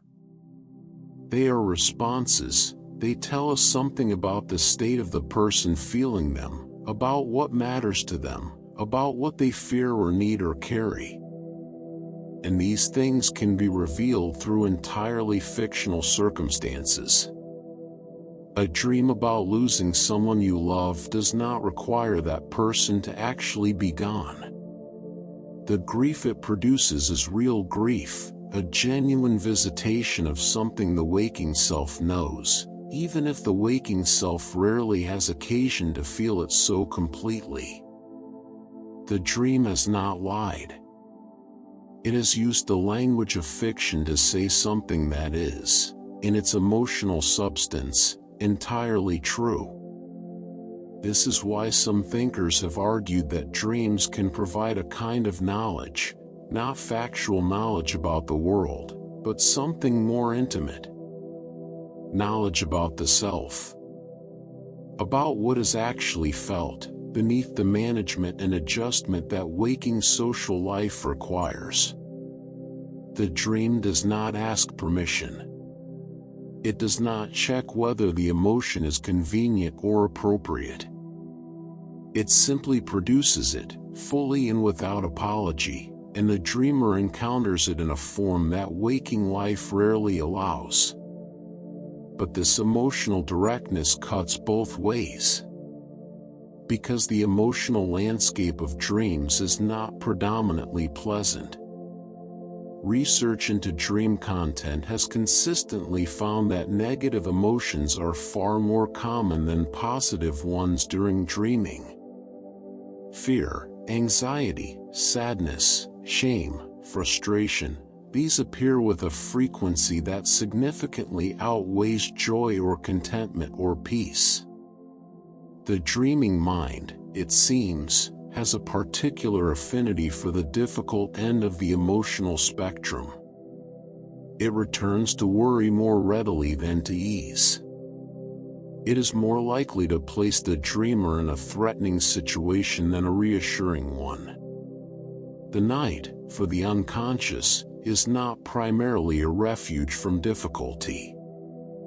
It is, in some sense, where difficulty goes to be processed. Why this should be the case is a question that touches on the function of dreaming, a subject we will return to. But the mere fact of it is worth sitting with. If dreams are a space where the mind speaks without the filters and adjustments of waking life, then what negative emotions dominate reveals something about what is most persistently present in the human inner world. Beneath the competence and composure of daily functioning, the sleeping mind circles around fear more often than it rests in safety. It worries more than it celebrates. It returns, again and again, to the places where something feels unresolved. The most concentrated form of this is the nightmare. A nightmare produces genuine fear, sometimes intense, sometimes prolonged, sometimes shocking enough to jolt the sleeper fully awake with a racing heart and a body primed for danger that is not there. The fear is physiologically real. Adrenaline has been released. The stress response has been activated. The body has responded as if something threatening were actually happening, because the brain, in the grip of the nightmare, has generated that threat with sufficient convincing power to engage the body's emergency systems. And yet nothing dangerous was happening. The threat existed only inside the simulation. The fear was produced by the same generative machinery that produces all dream content, imagery and narrative assembled from memory and expectation and association, and it was entirely capable of triggering the full physiological cascade of waking fear without any actual danger being present. This asymmetry, real fear, imaginary threat, raises questions that go beyond the merely psychological. If the suffering produced by a nightmare is genuine suffering, if the terror felt is genuine terror, then it carries a kind of ethical weight that we do not usually assign to it. We tend to dismiss dream suffering on the grounds that it is not real. But the person experiencing it is real. The fear is real. The distress, while it lasts, is as complete as any waking distress. What does it mean to say that this does not matter, simply because its cause was internal rather than external? For most people, nightmares are occasional and eventually forgotten. But some people experience dreams that return, the same scenario, or variations on the same theme, appearing across many nights, sometimes across many years. These recurring dreams have a persistence that feels purposeful, even when the dreamer would dearly prefer to be rid of them. They resist being left behind. They return with a regularity that suggests the dreaming mind is not finished with their content, that whatever they contain has not yet been sufficiently processed, or acknowledged, or resolved. Recurring dreams tend to cluster around certain themes: being pursued, being trapped, arriving unprepared for something important, losing something that cannot be found. They have an archetypal quality to them. They feel less like personal memories and more like templates, as if the mind has a set of fundamental scenarios it returns to when certain underlying pressures are present. The specific details vary, but the emotional structure repeats. The same feeling of being threatened, or exposed, or overwhelmed keeps reasserting itself in new costumes. Whatever these dreams are communicating, and there is genuine debate about that, their persistence suggests that they are not random noise. They are the dreaming mind insisting on something, returning to it, refusing to move on until something changes. Whether that something is internal or external, conscious or unconscious, is not always easy to determine. But the repetition itself is meaningful, in at least the minimal sense that it points to something that has not been laid to rest. Among all the patterns that appear across the dreams of different people, in different cultures, across different periods of history, two have a particular prevalence and a particular quality that sets them apart. Flying and falling. The experience of flight and dreams, of rising effortlessly above the ground, of moving through the air with a freedom that the waking body cannot approximate, is reported so widely, across such different populations and backgrounds, that it feels less like a personal dream and more like something the human mind reaches for when it is free to go wherever it wants. There is a quality to flying dreams that is almost universally described as exhilarating, a sense of liberation, of expanded possibility, of the ordinary constraints of the body and the world temporarily suspended. The dreamer is no longer bound by gravity, by limitation, by the heaviness of ordinary embodied life. They are, for the duration of the dream, genuinely free in a way that nothing in waking experience quite replicates. Falling dreams carry the opposite quality.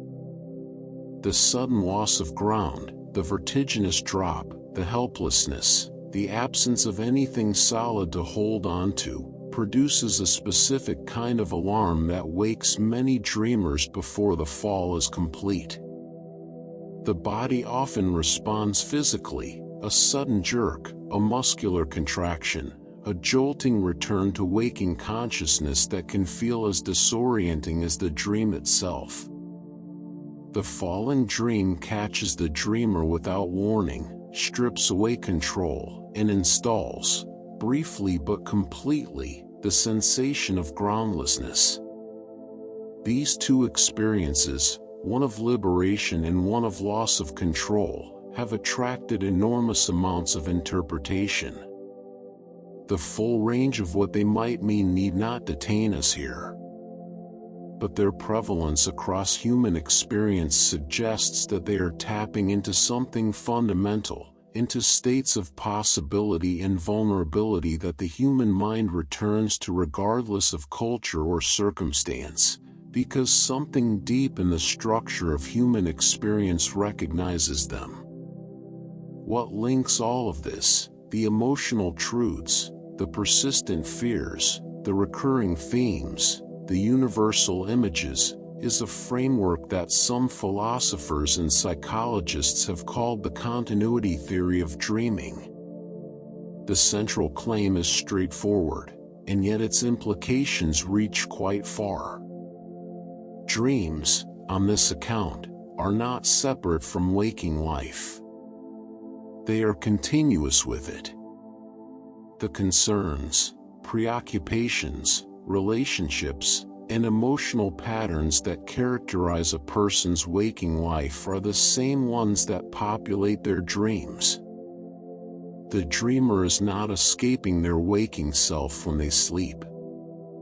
They are, in some fundamental sense, continuing to be that self, processing the same material, circling the same unresolved tensions, encountering the same fears and desires, simply in a different mode, using the different language and logic of the dream.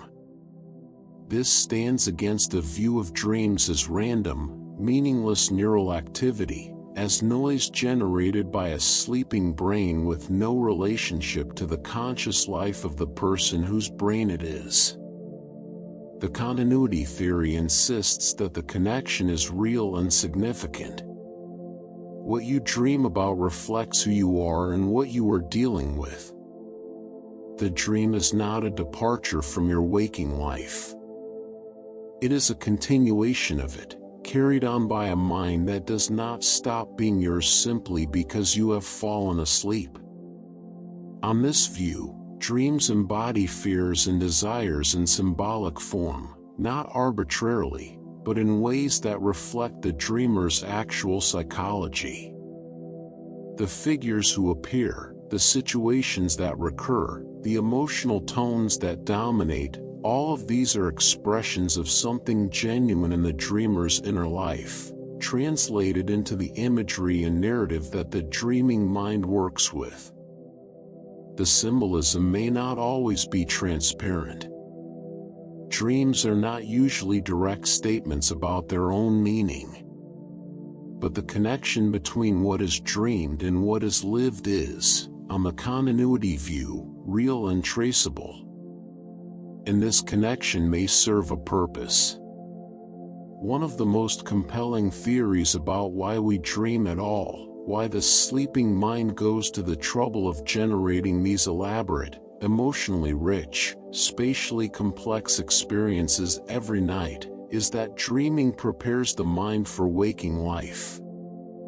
Not by rehearsing specific events, though sometimes dreams do something like that, but by processing the emotional residue of experience, by working through scenarios that involve fear and loss and conflict in a context where the stakes are lower, by allowing the mind to encounter difficult feelings in a space where they cannot do direct harm. Think of it as a kind of internal rehearsal. The nightmare that places the dreamer in a threatening situation may be doing something functionally similar to what a fire drill does, running the emergency scenario in a context where no actual emergency is occurring, so that the relevant responses are maintained and available when they might genuinely be needed. The anxiety dream about failure or exposure may be keeping the mind's sensitivity to certain threats appropriately calibrated. The dream that allows the expression of grief or longing may be performing a kind of emotional processing that helps the waking mind carry its burdens more lightly. This functional view of dreaming is supported by what we know about the biology of sleep. Research on REM sleep, the stage most closely associated with vivid dreaming, has found that it plays a significant role in memory consolidation, in emotional regulation, and, intriguingly, in something that might be described as insight. Studies have found that people who have slept, and particularly those who have had sufficient REM sleep, show improved ability to recognize patterns, to make connections between previously separate pieces of information, to arrive at solutions that were not apparent before sleep. The sleeping mind, it appears, does not simply replay what it has learned. It reorganizes it. It finds relationships between things that the waking mind, locked into its existing categories, had not noticed. It moves information around, builds new associations, and returns to waking consciousness with a subtly rearranged understanding. This improvement in insight after sleep is not dramatic in most cases. It is quiet and incremental. But it suggests something significant, that the sleeping mind is not passive. It is not simply resting while the waking mind waits to resume. It is doing something that has consequences for how the waking mind works, how it understands, how it solves the problems it has been given. The dream, on this view, is not just an experience. It is a process. A process the mind runs every night, using the material of a life, its fears and desires, its unresolved tensions and accumulated knowledge, to prepare itself for what comes next. And what comes next, of course, is the day. The return to the waking world, to the ordinary light, to the demands and relationships and responsibilities that fill the hours. The dream recedes. Its imagery fades. Its emotional charge dissipates, gradually, into the texture of ordinary experience. But something remains. Something has been reorganized, processed, prepared. The mind that wakes is not quite the same as the mind that went to sleep. The night has done its work, quietly and without fanfare, as it always has, as it always will. some of the most significant creative works in human history began in sleep. Not metaphorically. Not as a vague acknowledgement that rest is good for the mind. But literally, in the specific, generative space of dreaming, where the ordinary constraints on thought are loosened and the mind is free to make connections it would not make during the day. The chemist Auguste Kekulé, working on the structure of the benzene molecule in the 19th century, described arriving at the solution through a dream in which he saw a snake curling around to bite its own tail, an image that suggested the ring structure he had been searching for. The mathematician Srimivasa Ramanujan, one of the most remarkable mathematical minds of the 20th century, attributed many of his theorems to dreams and hypnagogic visions.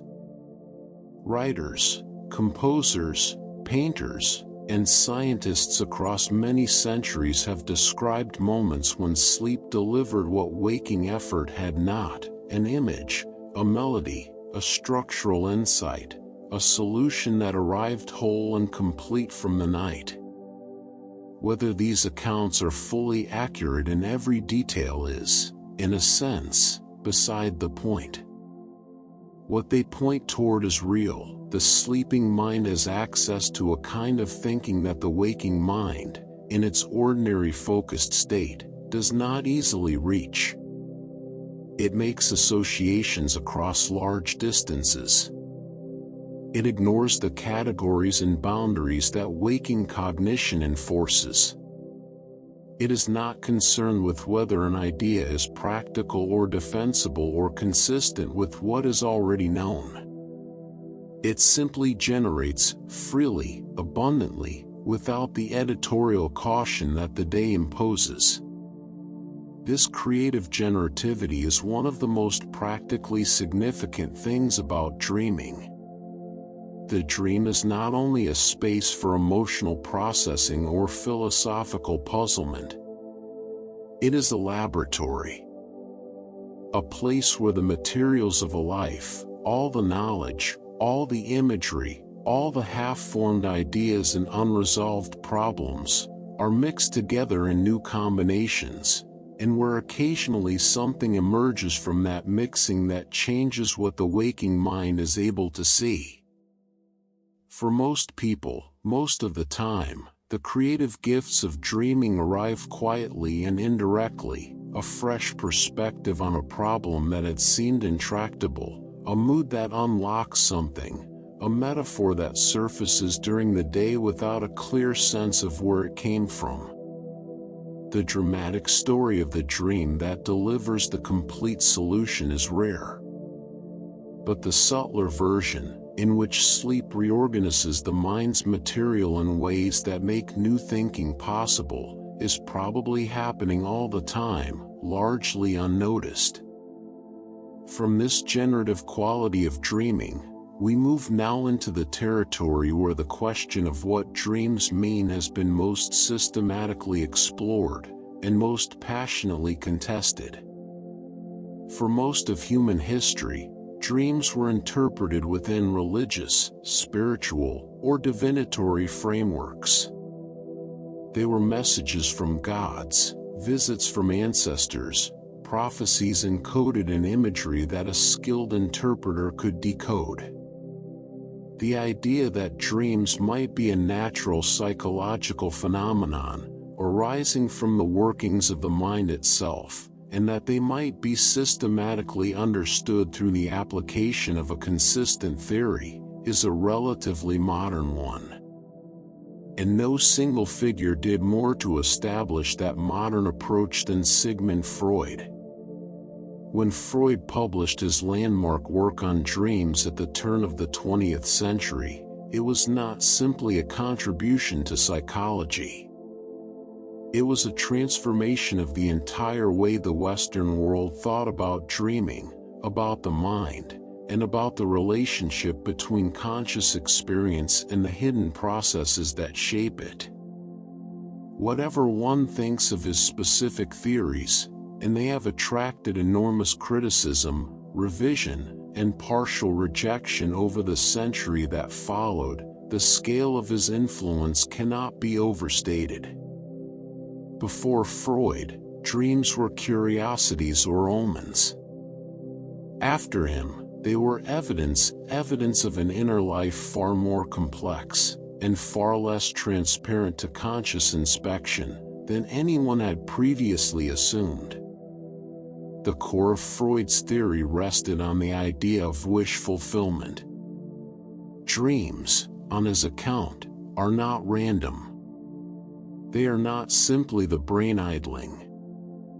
They are the expression of wishes, desires, impulses, and needs that exist in the unconscious mind and that are ordinarily suppressed, kept out of conscious awareness because they are threatening, embarrassing, or incompatible with the dreamer's sense of themselves and their values. During sleep, when the conscious mind relaxes its vigilance, these suppressed wishes find a way to express themselves. But they do not express themselves directly. They are disguised, transformed by what Freud called the dream work into symbolic, indirect, distorted representations that allow the wish to be expressed without being recognized for what it is. The dream, on this account, has two layers. There is the manifest content, the actual imagery, the story, the surface of the dream as the dreamer experiences and remembers it. And there is the latent content, the hidden wish or conflict that the manifest content disguises. The task of dream interpretation, for Freud, was to work backward from the surface to the hidden meaning, to translate the symbolic language of the dream into a clear statement of what the unconscious was actually trying to express. This was a genuinely radical idea. It proposed that the dream was a kind of communication, not from a god or an external spiritual source, but from a part of the dreamer's own mind that was inaccessible to direct introspection. It proposed that the mind had depths that consciousness could not directly survey, and that dreams were one of the few windows through which those depths could be glimpsed. The symbolic language of dreams, for Freud, was not arbitrary. Certain images recurred across different dreamers with consistent meanings, rooted in the common concerns and conflicts of human psychological life. Objects, actions, people, and situations in dreams were rarely simply what they appeared to be. They stood for something else, usually something related to the fundamental drives and conflicts that Freud believed shaped all human psychology. To interpret a dream was to learn to read this language, to recognize what stood for what, to move through the surface of imagery toward the underlying meaning. There is something compelling about this framework, even for those who do not accept its specific content. The basic insight, that dreams express something real about the dreamer's inner life, that their imagery is not random but connected to what the dreamer actually feels and wants and fears, has retained its influence even as the specific mechanisms Freud proposed have been questioned, revised, and largely rejected by contemporary neuroscience and psychology. One man who both built upon Freud's foundation and departed from it significantly was Carl Gustav Jung, perhaps the most philosophically ambitious of all the major dream theorists. Jung accepted the basic premise that dreams are meaningful, that they express something genuine about the inner life of the dreamer, and that understanding them can deepen self-knowledge. But he disagreed profoundly with Freud about the nature of that meaning and the architecture of the unconscious that generated it. For Freud, the unconscious was essentially personal, a repository of the individual's own suppressed experiences, wishes, and conflicts. For Jung, this was only part of the story. Beneath the personal unconscious, he proposed, lay a deeper layer that he called the collective unconscious, a dimension of the psyche shared across all human beings, regardless of culture, history, or individual experience. This collective unconscious was not learned. It was inherited, a psychological bedrock laid down over the entire span of human evolution, containing the accumulated patterns and tendencies of the species. The contents of the collective unconscious were what Jung called archetypes, primordial forms, fundamental patterns of experience and imagery that recur across all human cultures and all human dreams. Not specific images, exactly, but templates, deep structures around which images and narratives naturally organize themselves. The Great Mother. The Wise Old Man. The Shadow, representing everything in the self that is not acknowledged or integrated. The Hero, the Trickster, the Threshold Guardian. These figures appear in myths, in fairy tales, in religious traditions, and in the dreams of individuals who have never encountered those myths or traditions. Their recurrence across such different contexts was, for Jung, evidence that they were not cultural inventions but expressions of something built into the human mind at its deepest level. The collective unconscious and its archetypes gave Jung's theory of dreams a scope that Freud's lacked. Where Freud's dream theory was ultimately about the individual, about what this particular person has suppressed, what this particular wish is trying to express, Jung's opened outward toward the universal. The dream of an individual was connected, through the collective unconscious, to the dreams of all humans, to the myths and symbols that humanity has always generated, to a shared inner life that transcends any single person or culture. For Jung, dreams were not primarily disguises. They were not the mind encoding something it needed to hide. They were, more directly, symbolic expressions of the psyche's current state and direction.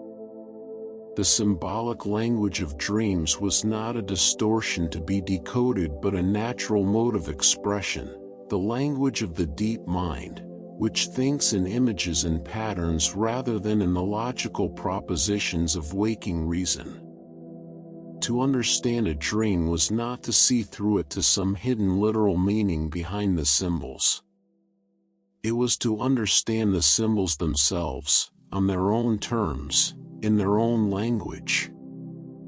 This distinction matters. Where Freud's approach treats the dream image as a code, a disguised version of something that could, in principle, be stated plainly, Jung's approach treats the dream image as irreducibly itself. The symbol is not pointing away from itself toward something more literally expressible. The symbol is the meaning, in the sense that the meaning cannot be fully captured in any other form. The image of the great tree, or the deep ocean, or the figure encountered in a dark corridor, these say something that could not be said as well, or perhaps at all, in plain language. The dream speaks in the only way it can.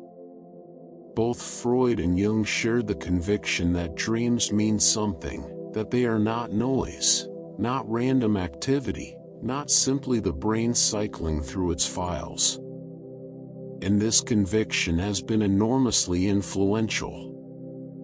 It shapes the way many people think about their dreams, the attention they pay to them, the sense that the images of the night are not to be dismissed but examined.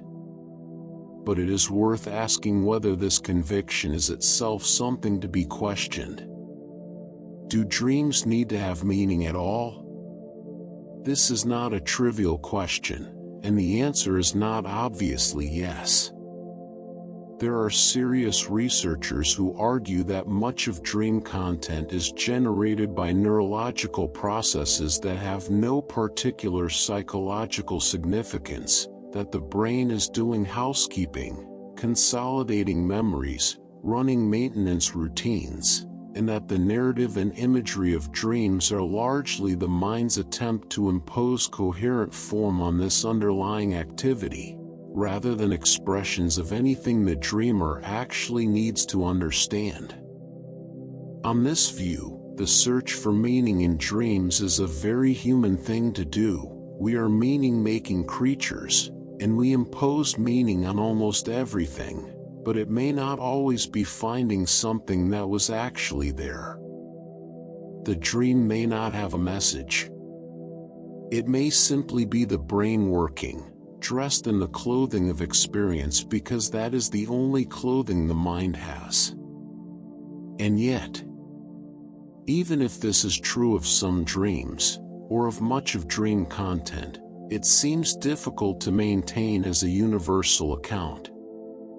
The emotional truth of dreams, the recurrence of certain themes, the way the most vivid and troubling dreams seem connected to what is most live and unresolved in the dreamer's waking life, these correspondences are too consistent, too persistent across too many people, to be entirely dismissed as coincidence or confabulation. Perhaps the honest position is somewhere between the extremes. Not every dream carries a profound message. Not every image demands interpretation. The mind generates an enormous amount of material during sleep, and much of it may be exactly as random and inconsequential as it seems. But some of it is not. Some of it is the deep mind reaching for language, trying to say something in the only way available to it, in the hope that the waking mind will listen long enough to hear. The question of which dreams carry meaning, and how to recognize them, and what to do with what they offer, that is a question each person ultimately has to answer for themselves, in the quiet space between sleeping and waking, before the day takes over and the night's offerings begin, once again, to fade. For most of human history, the question of what dreams mean was answered before it was even properly asked. The answer was already there, embedded in the culture, in the religion, in the shared understanding of what the world was and how it worked. Dreams were messages. They came from somewhere beyond the ordinary mind, from gods, from ancestors, from the divine structure of the cosmos itself, and they carried information that the waking world could not provide. To dream was to receive. To interpret a dream was to read what had been sent. This was not a fringe belief or a superstition confined to the uneducated. It was the mainstream view of literate, sophisticated civilizations across thousands of years and every inhabited continent. The question was not whether dreams had meaning. The question was who sent them, what they were saying, and who had the skill to understand. But before we travel that far back in history, it is worth pausing at a theory that sits at the opposite end of the spectrum, one that emerged not from ancient cosmology but from modern neuroscience, and that seemed, when it first appeared, to close the door on meaning entirely. In 1977, two psychiatrists at Harvard, J. Allen Hobson and Robert McCarley, proposed what became known as the activation synthesis hypothesis. The theory began with a straightforward neurological observation. During REM sleep, the brainstem generates bursts of essentially random neural activity. These signals travel upward through the brain, activating the higher cortical areas responsible for perception, emotion, and memory, not because they carry specific information, but simply because of the way the brain is wired.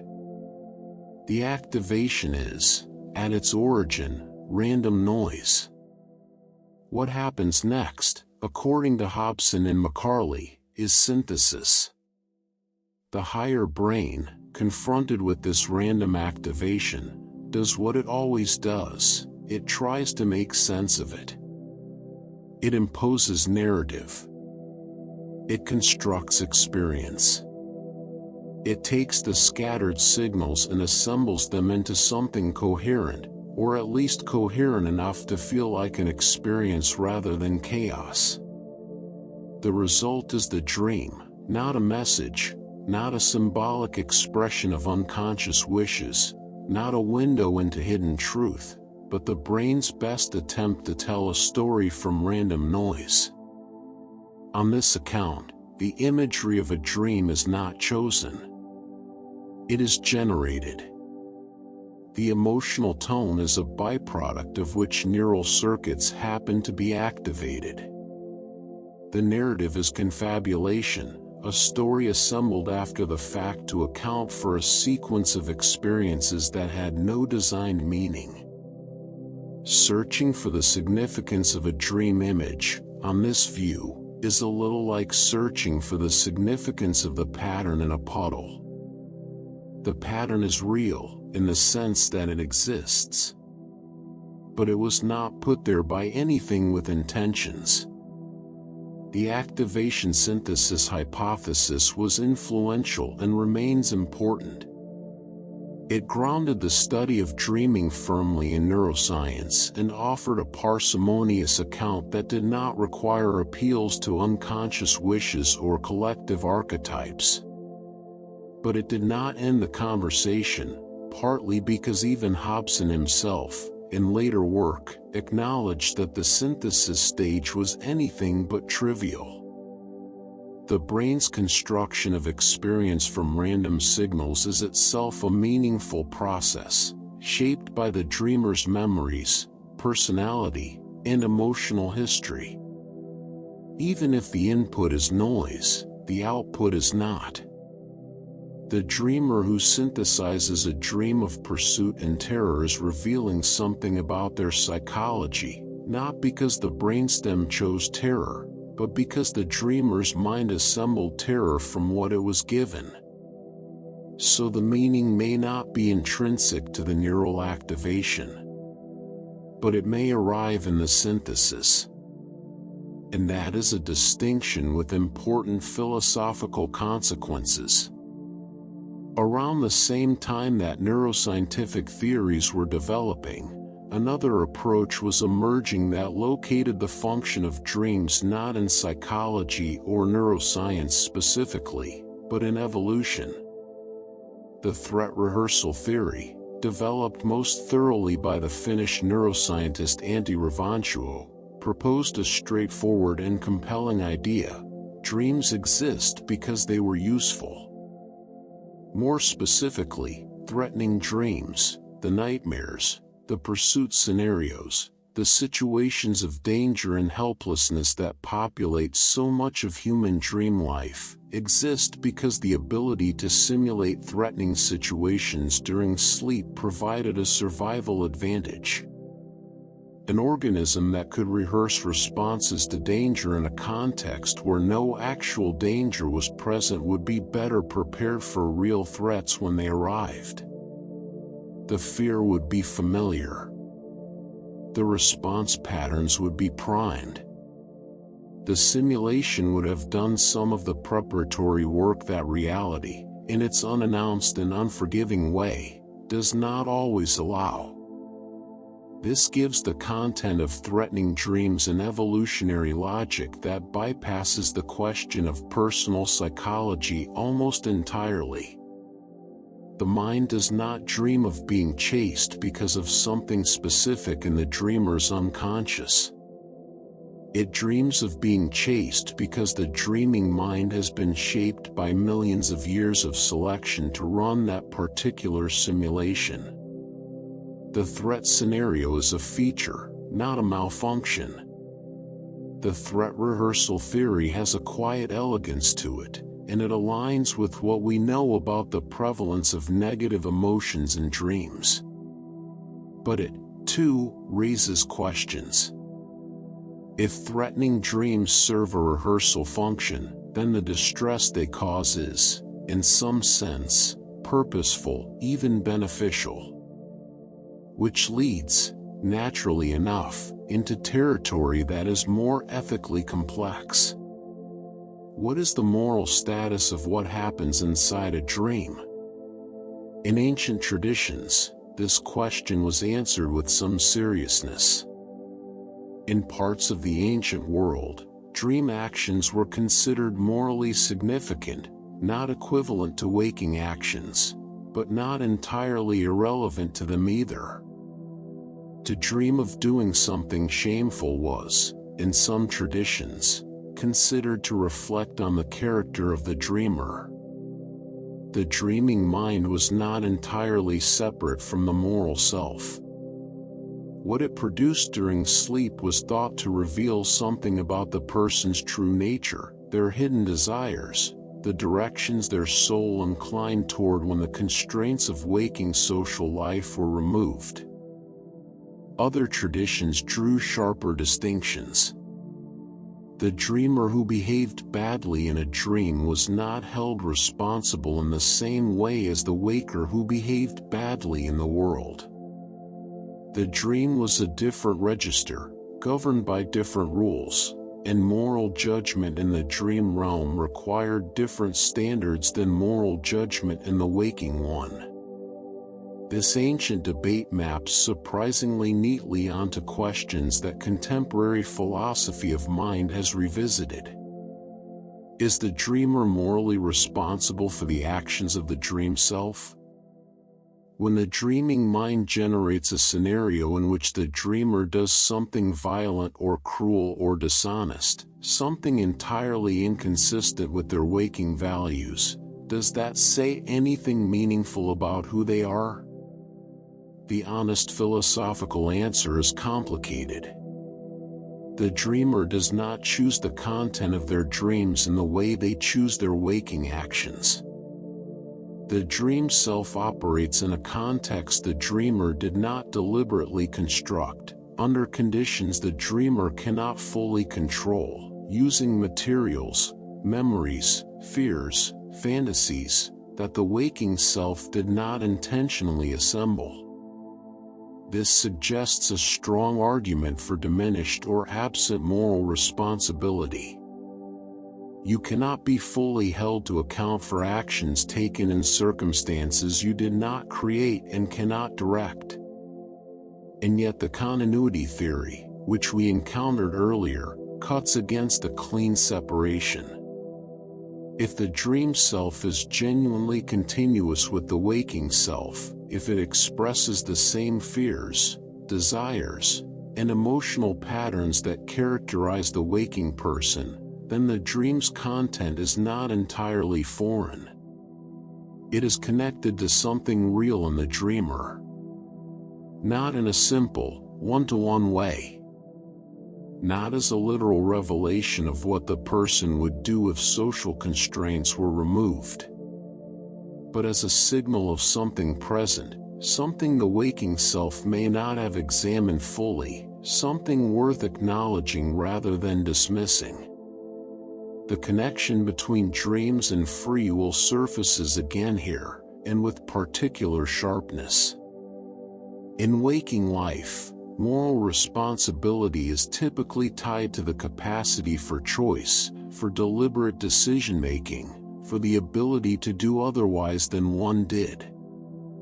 In the ordinary dream, this capacity is compromised. The dreamer acts, but does not freely choose. The scenario runs, and the dreamer runs with it. The degree to which genuine agency, in the philosophically meaningful sense, is present in the ordinary dream state is genuinely uncertain, and without agency, the basis for moral responsibility becomes very thin. Lucid dreaming changes this calculation. The lucid dreamer has, to some degree, the capacity for reflection and deliberate choice within the dream. If a lucid dreamer chooses, knowingly and deliberately, to engage in an action within the dream that they would consider morally wrong in waking life, what is the moral status of that choice? The content is not real. No one is actually harmed. And yet a choice was made, with awareness, in a state of something approaching full consciousness. This is genuinely philosophically contested territory, and it becomes more so as the technology of dreams becomes an increasingly serious subject of speculation. The ethics of dream manipulation, the possibility of influencing, entering, or controlling the dreams of another person, has moved from the realm of science fiction towards something closer to a genuine near-future question. Techniques for influencing dream content through targeted memory reactivation during sleep already exist in early experimental forms. The prospect of more deliberate intervention raises questions that ethical philosophy has not yet fully addressed. If it becomes possible to shape another person's dream, to introduce content, to influence the emotional character of their sleeping experience, without their knowledge or consent, what kind of violation would that constitute? Dreams are, in some fundamental sense, among the most private spaces a person possesses. They are not shared with anyone, not performed for any audience, not subject to any external scrutiny. They are the mind alone with itself, in the deepest privacy available to conscious experience. To enter that space without permission would be a violation of something that feels, intuitively, extremely serious, even if no physical harm resulted. The concept of dream privacy points toward a broader ethical framework that current law and ethics are only beginning to develop. And connected to it, in an even more speculative register, is the idea of shared dreaming, the possibility of experiences in which two or more people might participate in the same dream space simultaneously. Whether this is actually possible, and in what form, remains highly uncertain. But the philosophical questions it raises are already interesting. If dream experience could be shared, then dreaming would no longer be exclusively private. The boundary between the inner world and the shared world would be negotiated in a new space, one with its own rules, its own ethical demands, its own implications for what privacy and autonomy and the self actually mean. These are questions for the future, perhaps. But the philosophical foundations for addressing them need to be laid now, before the technology arrives and the need for answers becomes urgent. And from this forward edge of philosophical inquiry, we turn now all the way back to the oldest layers of human thought about dreams, to the world before neuroscience and before psychology, when the question of what dreams meant was answered not with theory but with faith. Ancient cultures across every part of the inhabited world treated dreams as communications from beyond the ordinary human realm. In ancient Egypt, dreams were believed to carry messages from the gods, and dream interpretation was a priestly art, a skill cultivated by those with special training and special access to the divine. Temples were built at which petitioners could sleep, seeking dreams that would provide guidance, healing, or revelation. The practice was known as incubation, the deliberate cultivation of a dream in a sacred space, with the expectation that something meaningful would be received. In ancient Mesopotamia, the great civilizations of the Tigris and Euphrates Valley maintained elaborate systems for the recording and interpretation of dreams. Royal dreams, in particular, were considered politically and historically significant, not merely as reflections of the king's psychology, but as communications that bore directly on the fate of the kingdom. Dream interpreters occupied important roles in the royal courts. Their work was not entertainment or curiosity. It was governance. The ancient Greeks developed an equally rich tradition. The god Hermes was associated with the movement of souls and with dreams. Hypnos, the god of sleep, and his son Morpheus, the god of dreams, were figures of considerable theological significance. The hero Achilles received a visitation from the shade of Patroclus in his sleep. Penelope, waiting for Odysseus, received dreams that she struggled to interpret, uncertain whether they came through the gate of horn, true dreams, or the gate of ivory, false ones. This ancient Greek distinction between true and false dreams already contained, in mythological form, the philosophical question that would preoccupy thinkers for millennia: how can the dreamer know whether what the dream presents is genuine or illusory? In ancient China, dreaming was connected to the movement of the soul, with the idea that during sleep, the soul could travel beyond the body and return with knowledge acquired elsewhere. The interpretation of dreams was part of a broader cosmological framework in which the human being was connected to the forces of heaven and earth, and in which the night's visions could serve as a guide to right action in the waking world. The great religious traditions of the world have maintained their own rich relationships with dream experience. In the Hebrew Bible, dreams are a primary vehicle through which the divine communicates with human beings. Jacob dreams of a ladder reaching from earth to heaven, with angels ascending and descending, and wakes knowing he has been in the presence of the sacred. Joseph's ability to interpret dreams becomes the means by which he rises from slavery to a position of extraordinary power. The dreams of Pharaoh, 7 fat cattle and 7 lean ones, 7 full ears of grain and 7 withered, carry the fate of an entire civilization, and only Joseph can read them. In Islam, the Prophet Muhammad is reported to have described true dreams as one of the components of prophecy, a genuine channel through which divine guidance can be received by the believer.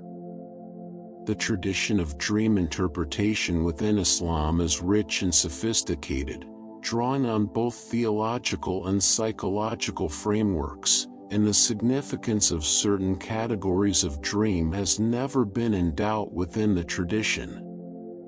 In Christianity, dreams function as divine communications at key moments in the scriptural narrative. Joseph, the husband of Mary, receives angelic visitations in dreams that guide the Holy Family through danger. The Magi are warned in a dream not to return to Herod. Throughout the history of Christian mysticism, visionary experiences in sleep have been among the most significant forms of encounter with the sacred. Across indigenous traditions worldwide, the dream holds a central place in spiritual life. In many Aboriginal Australian traditions, the dreaming, or the dream time, is not simply a state of sleep but a dimension of reality itself, the foundational layer of existence from which the physical world emerged and from which it continues to receive its meaning and its order. To speak of the dreaming is not to speak of what happens during sleep. It is to speak of the deepest structure of the real. Prophetic dreams appear across virtually every culture that has left records of its beliefs: the dream that warned of a coming disaster, the dream that revealed the location of something hidden, the dream that foretold the death of a king or the birth of a hero.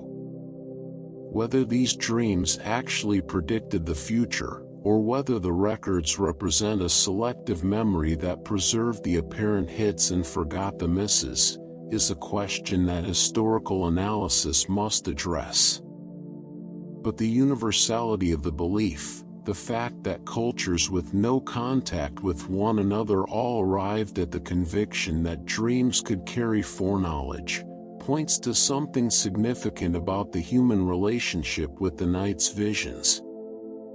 It suggests that across all of human history, in every culture and tradition that has ever existed, people have woken from sleep and felt, with a conviction that ordinary explanation could not fully account for, that what they had experienced in the night was not nothing. That it came from somewhere. That it was trying to say something. That it mattered. The specific frameworks have changed. The gods have been replaced, in many quarters, by the unconscious. The priestly interpreter has been replaced, in many quarters, by the psychotherapist. The temple of incubation has been replaced, in some quarters, by the sleep laboratory. But the underlying impulse, the sense that the dream deserves attention, that it is connected to something real and important, that the night's experience is not simply to be discarded with the morning, has never disappeared. And perhaps it never will. Because whatever dreams are, neural noise or divine message, wish fulfillment or threat rehearsal, the brain's housekeeping or the soul's wandering, they are, undeniably, a part of human experience. They have been with us as long as we have been human. They have shaped our religions, our art, our philosophies, and our understanding of ourselves. The night has always had something to say. We have always, in our various ways, been trying to listen. The idea that a dream might contain something hidden, something that pointed beyond the immediate imagery toward a deeper truth, a future event, a pattern not yet visible in the waking world, is one of the oldest and most persistent convictions in human thought. It appears in the earliest written records. It runs through the great literary and philosophical traditions of every civilization. It surfaces in the practices of cultures separated by vast distances and entirely different cosmological frameworks. The specific form varies enormously: what is hidden, who put it there, what it means for the dreamer and their community, but the basic conviction remains remarkably stable: the dream contains more than it immediately shows. In many ancient traditions, this hidden content was specifically predictive. The dream did not merely reflect the present state of the dreamer's inner life. It reached forward. It pointed toward events that had not yet occurred, offering the dreamer, or the skilled interpreter who could read the dream's language, a glimpse of what was coming. This is the prophetic dimension of dreaming, and it crosses every cultural boundary that the history of human civilization has produced. The mechanisms proposed to explain this predictive capacity varied with the cosmology of each tradition. In some frameworks, the dream was a direct transmission from a divine source that existed outside of time, or that had access to the future in ways unavailable to ordinary human consciousness. In others, the soul was believed to leave the body during sleep and travel to realms where time operated differently, where past, present, and future existed simultaneously, and where the traveling soul could bring back knowledge of what was to come.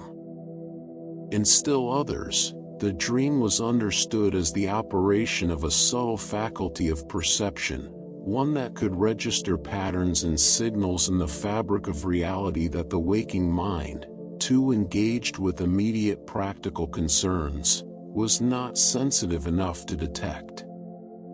What is philosophically interesting about the prophetic dream tradition is not whether it is literally true that dreams predict the future. That is a question for empirical investigation, and the evidence for it, on the whole, is not persuasive in the scientific sense. What is interesting is the universality of the belief, and what it reveals about the human relationship with time and with the unknown. To believe that dreams carry foreknowledge is to believe that the future is, in some sense, already present, that it exists somewhere, in some form, that can be accessed by the sleeping mind even though it has not yet arrived for the waking one.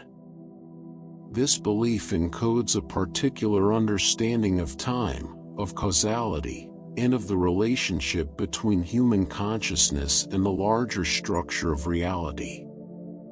It is a philosophy as much as a superstition. And nowhere are the philosophical dimensions of dreaming more fully elaborated than in the great traditions of Hindu and Buddhist thought, two of the most sophisticated philosophical systems the world has produced, both of which place dreaming at the center of their accounts of consciousness and reality. In Hindu philosophy, and particularly in the tradition of Advaita Vedanta, the analysis of consciousness is structured around states of experience. The waking state, the ordinary condition of alert, outwardly directed awareness, is considered only one of several fundamental modes of consciousness, and not necessarily the most revelatory one. Alongside it stand the dreaming state and the state of deep, dreamless sleep, and beyond all three lies a fourth state, turiya, which is not a state in the ordinary sense but the pure awareness that underlies and pervades all the others. This framework takes dreaming with a philosophical seriousness that Western traditions have rarely matched. The dreaming state is not a lesser or degraded form of consciousness. It is a full mode of experience with its own structure, its own characteristics, and its own relationship to the question of what is ultimately real. The dream world is understood to be constructed by the mind, dependent on the dreamer's consciousness for its existence, real within its own sphere and dissolving when that sphere is left behind, which makes it, in certain important respects, a useful model for understanding the waking world as well. The ancient text known as the Mandukya Upanishad offers one of the most concentrated and philosophically precise analyses of dreaming in the entire history of philosophy. It describes the dreaming self as the shining one, the mind luminous with its own creations, experiencing a world entirely of its own making, real and vivid within the dream and yet without any substance independent of the experiencing mind. The parallel with waking experience is explicit and intentional. The waking world, too, arises in and through consciousness. The difference between dreaming and waking is one of degree and context, not a fundamental structure. Hindu philosophy also developed sophisticated systems for classifying dreams according to their content, their origin, and their significance. Different categories of dream were associated with different causes, some arising from the residue of waking experience, some from the state of the body during sleep, some from desires and fears operating in the deeper layers of the mind, and some from sources beyond the individual altogether. This classification was not merely taxonomic. It was practical, connecting different kinds of dream to different kinds of interpretation and different kinds of response. Not all dreams required the same attention. Not all carried the same kind of significance. The skill lay in recognizing which kind one was dealing with. The relationship between dreaming and spiritual practice, the possibility that the experiences of the dream state might be directly useful on the path toward liberation or awakening, is developed in Hindu thought with remarkable detail and depth. In certain yogic traditions, the cultivation of awareness during the dream state is considered a significant spiritual practice in its own right. The logic is straightforward, and yet its implications are profound. If the fundamental obstacle to awakening is the mistaken identification of consciousness with its contents, the tendency to take the objects of experience for what is ultimately real, rather than recognizing the pure awareness in which they arise, then the dream provides a uniquely valuable training ground. In a dream, the unreality of the experienced objects is, from the waking perspective, obvious.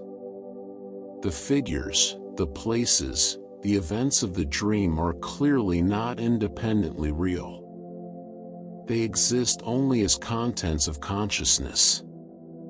To cultivate the ability to recognize, within the dream itself, that what is being experienced has this character, to maintain awareness of the dreamed nature of dream experience while still experiencing it, is to practice, in a relatively accessible context, the recognition that all experience has this character.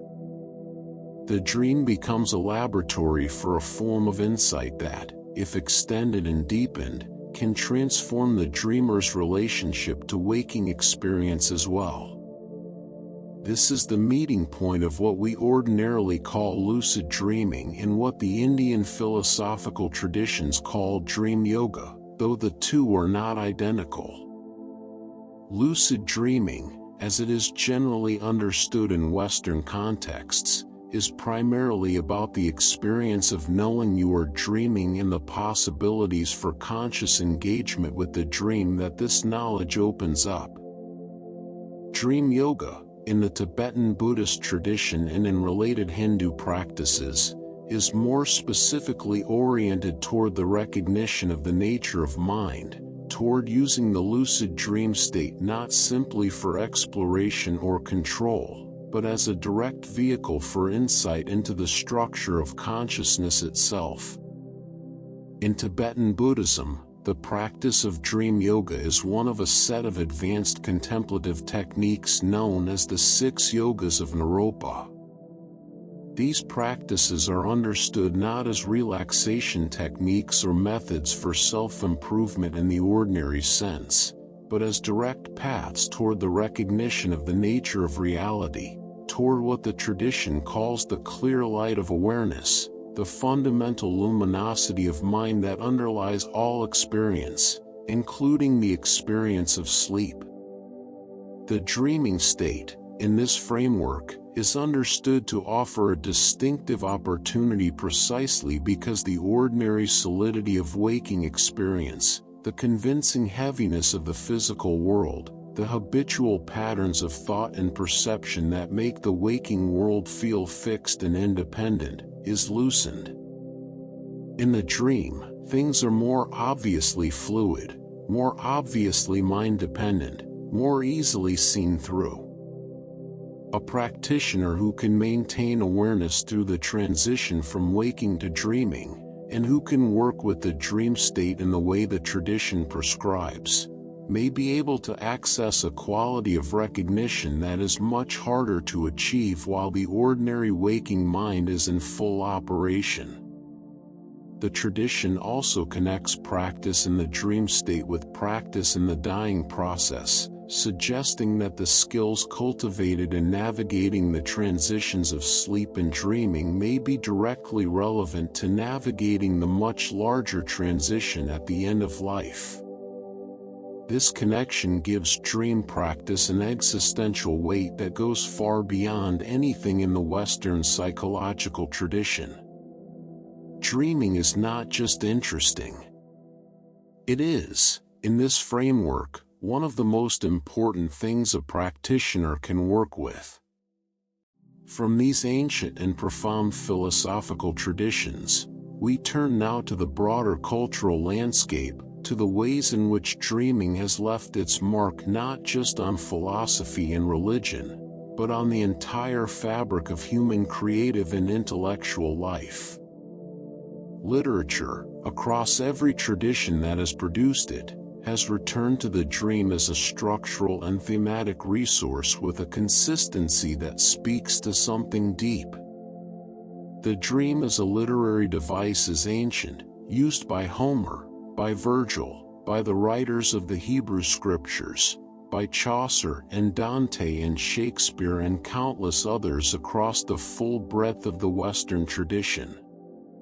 But it is not merely a device. When great writers use dreams, they are typically reaching for something that ordinary narrative cannot easily provide, a space where the ordinary rules of cause and effect, of character consistency, of temporal sequence can be suspended, and where the deeper currents of experience can be made visible.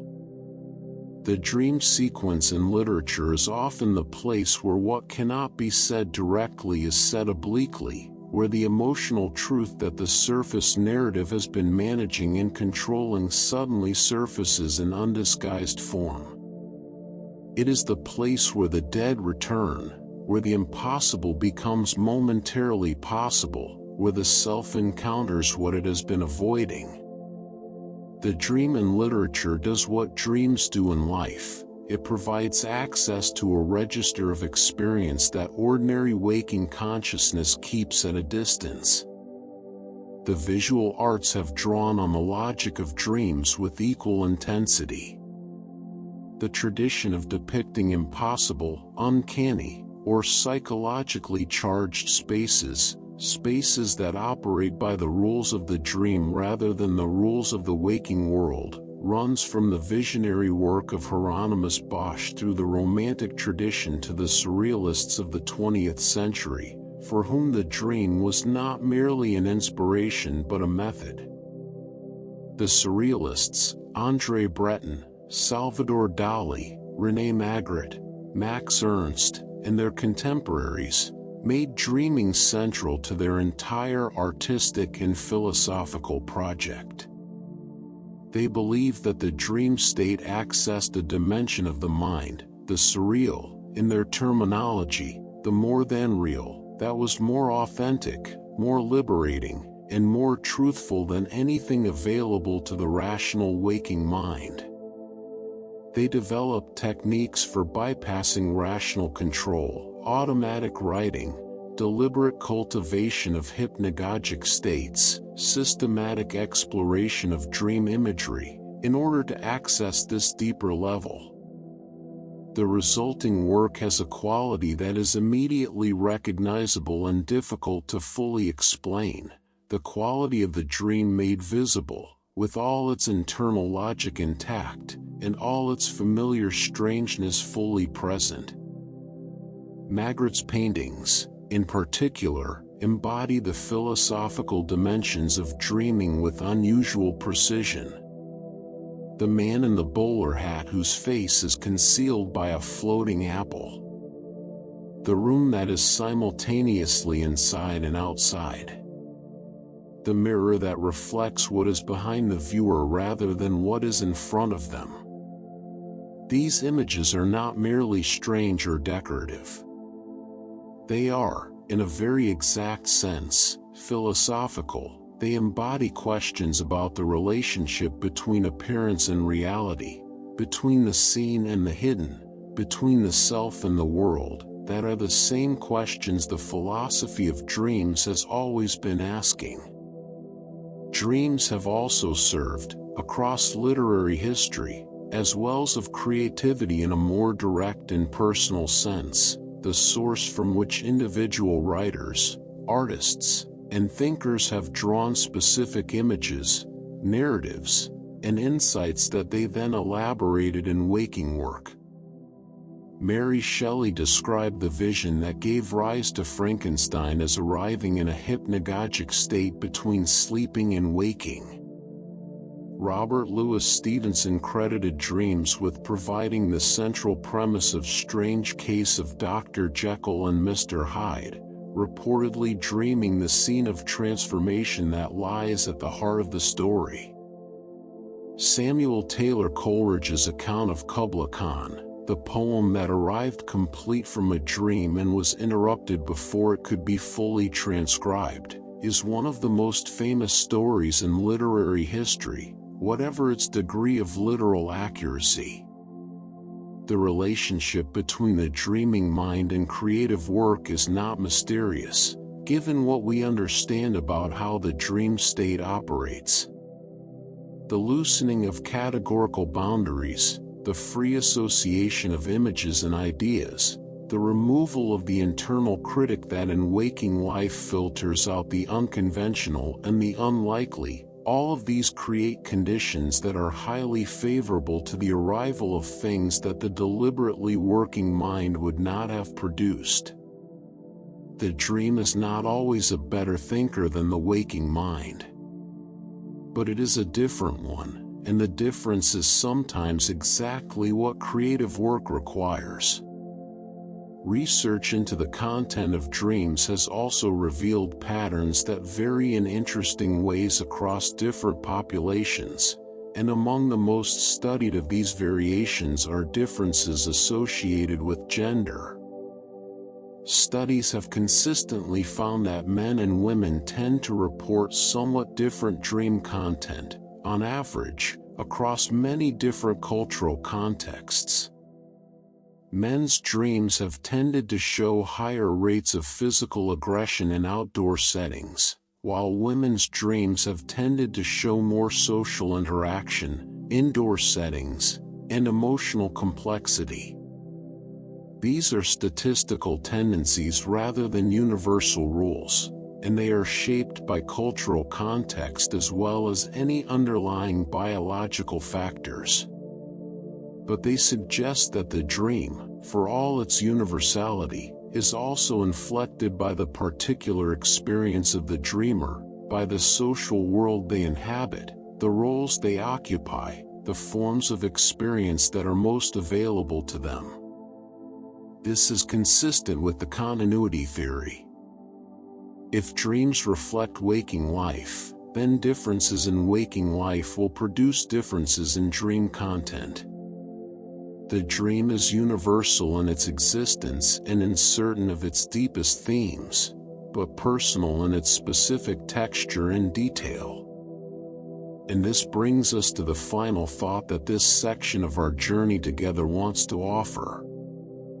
Across all of human history, across the vast sweep of cultures and civilizations, belief systems and philosophical traditions, scientific frameworks and artistic movements, human beings have woken from sleep and turned their attention to what the night contained.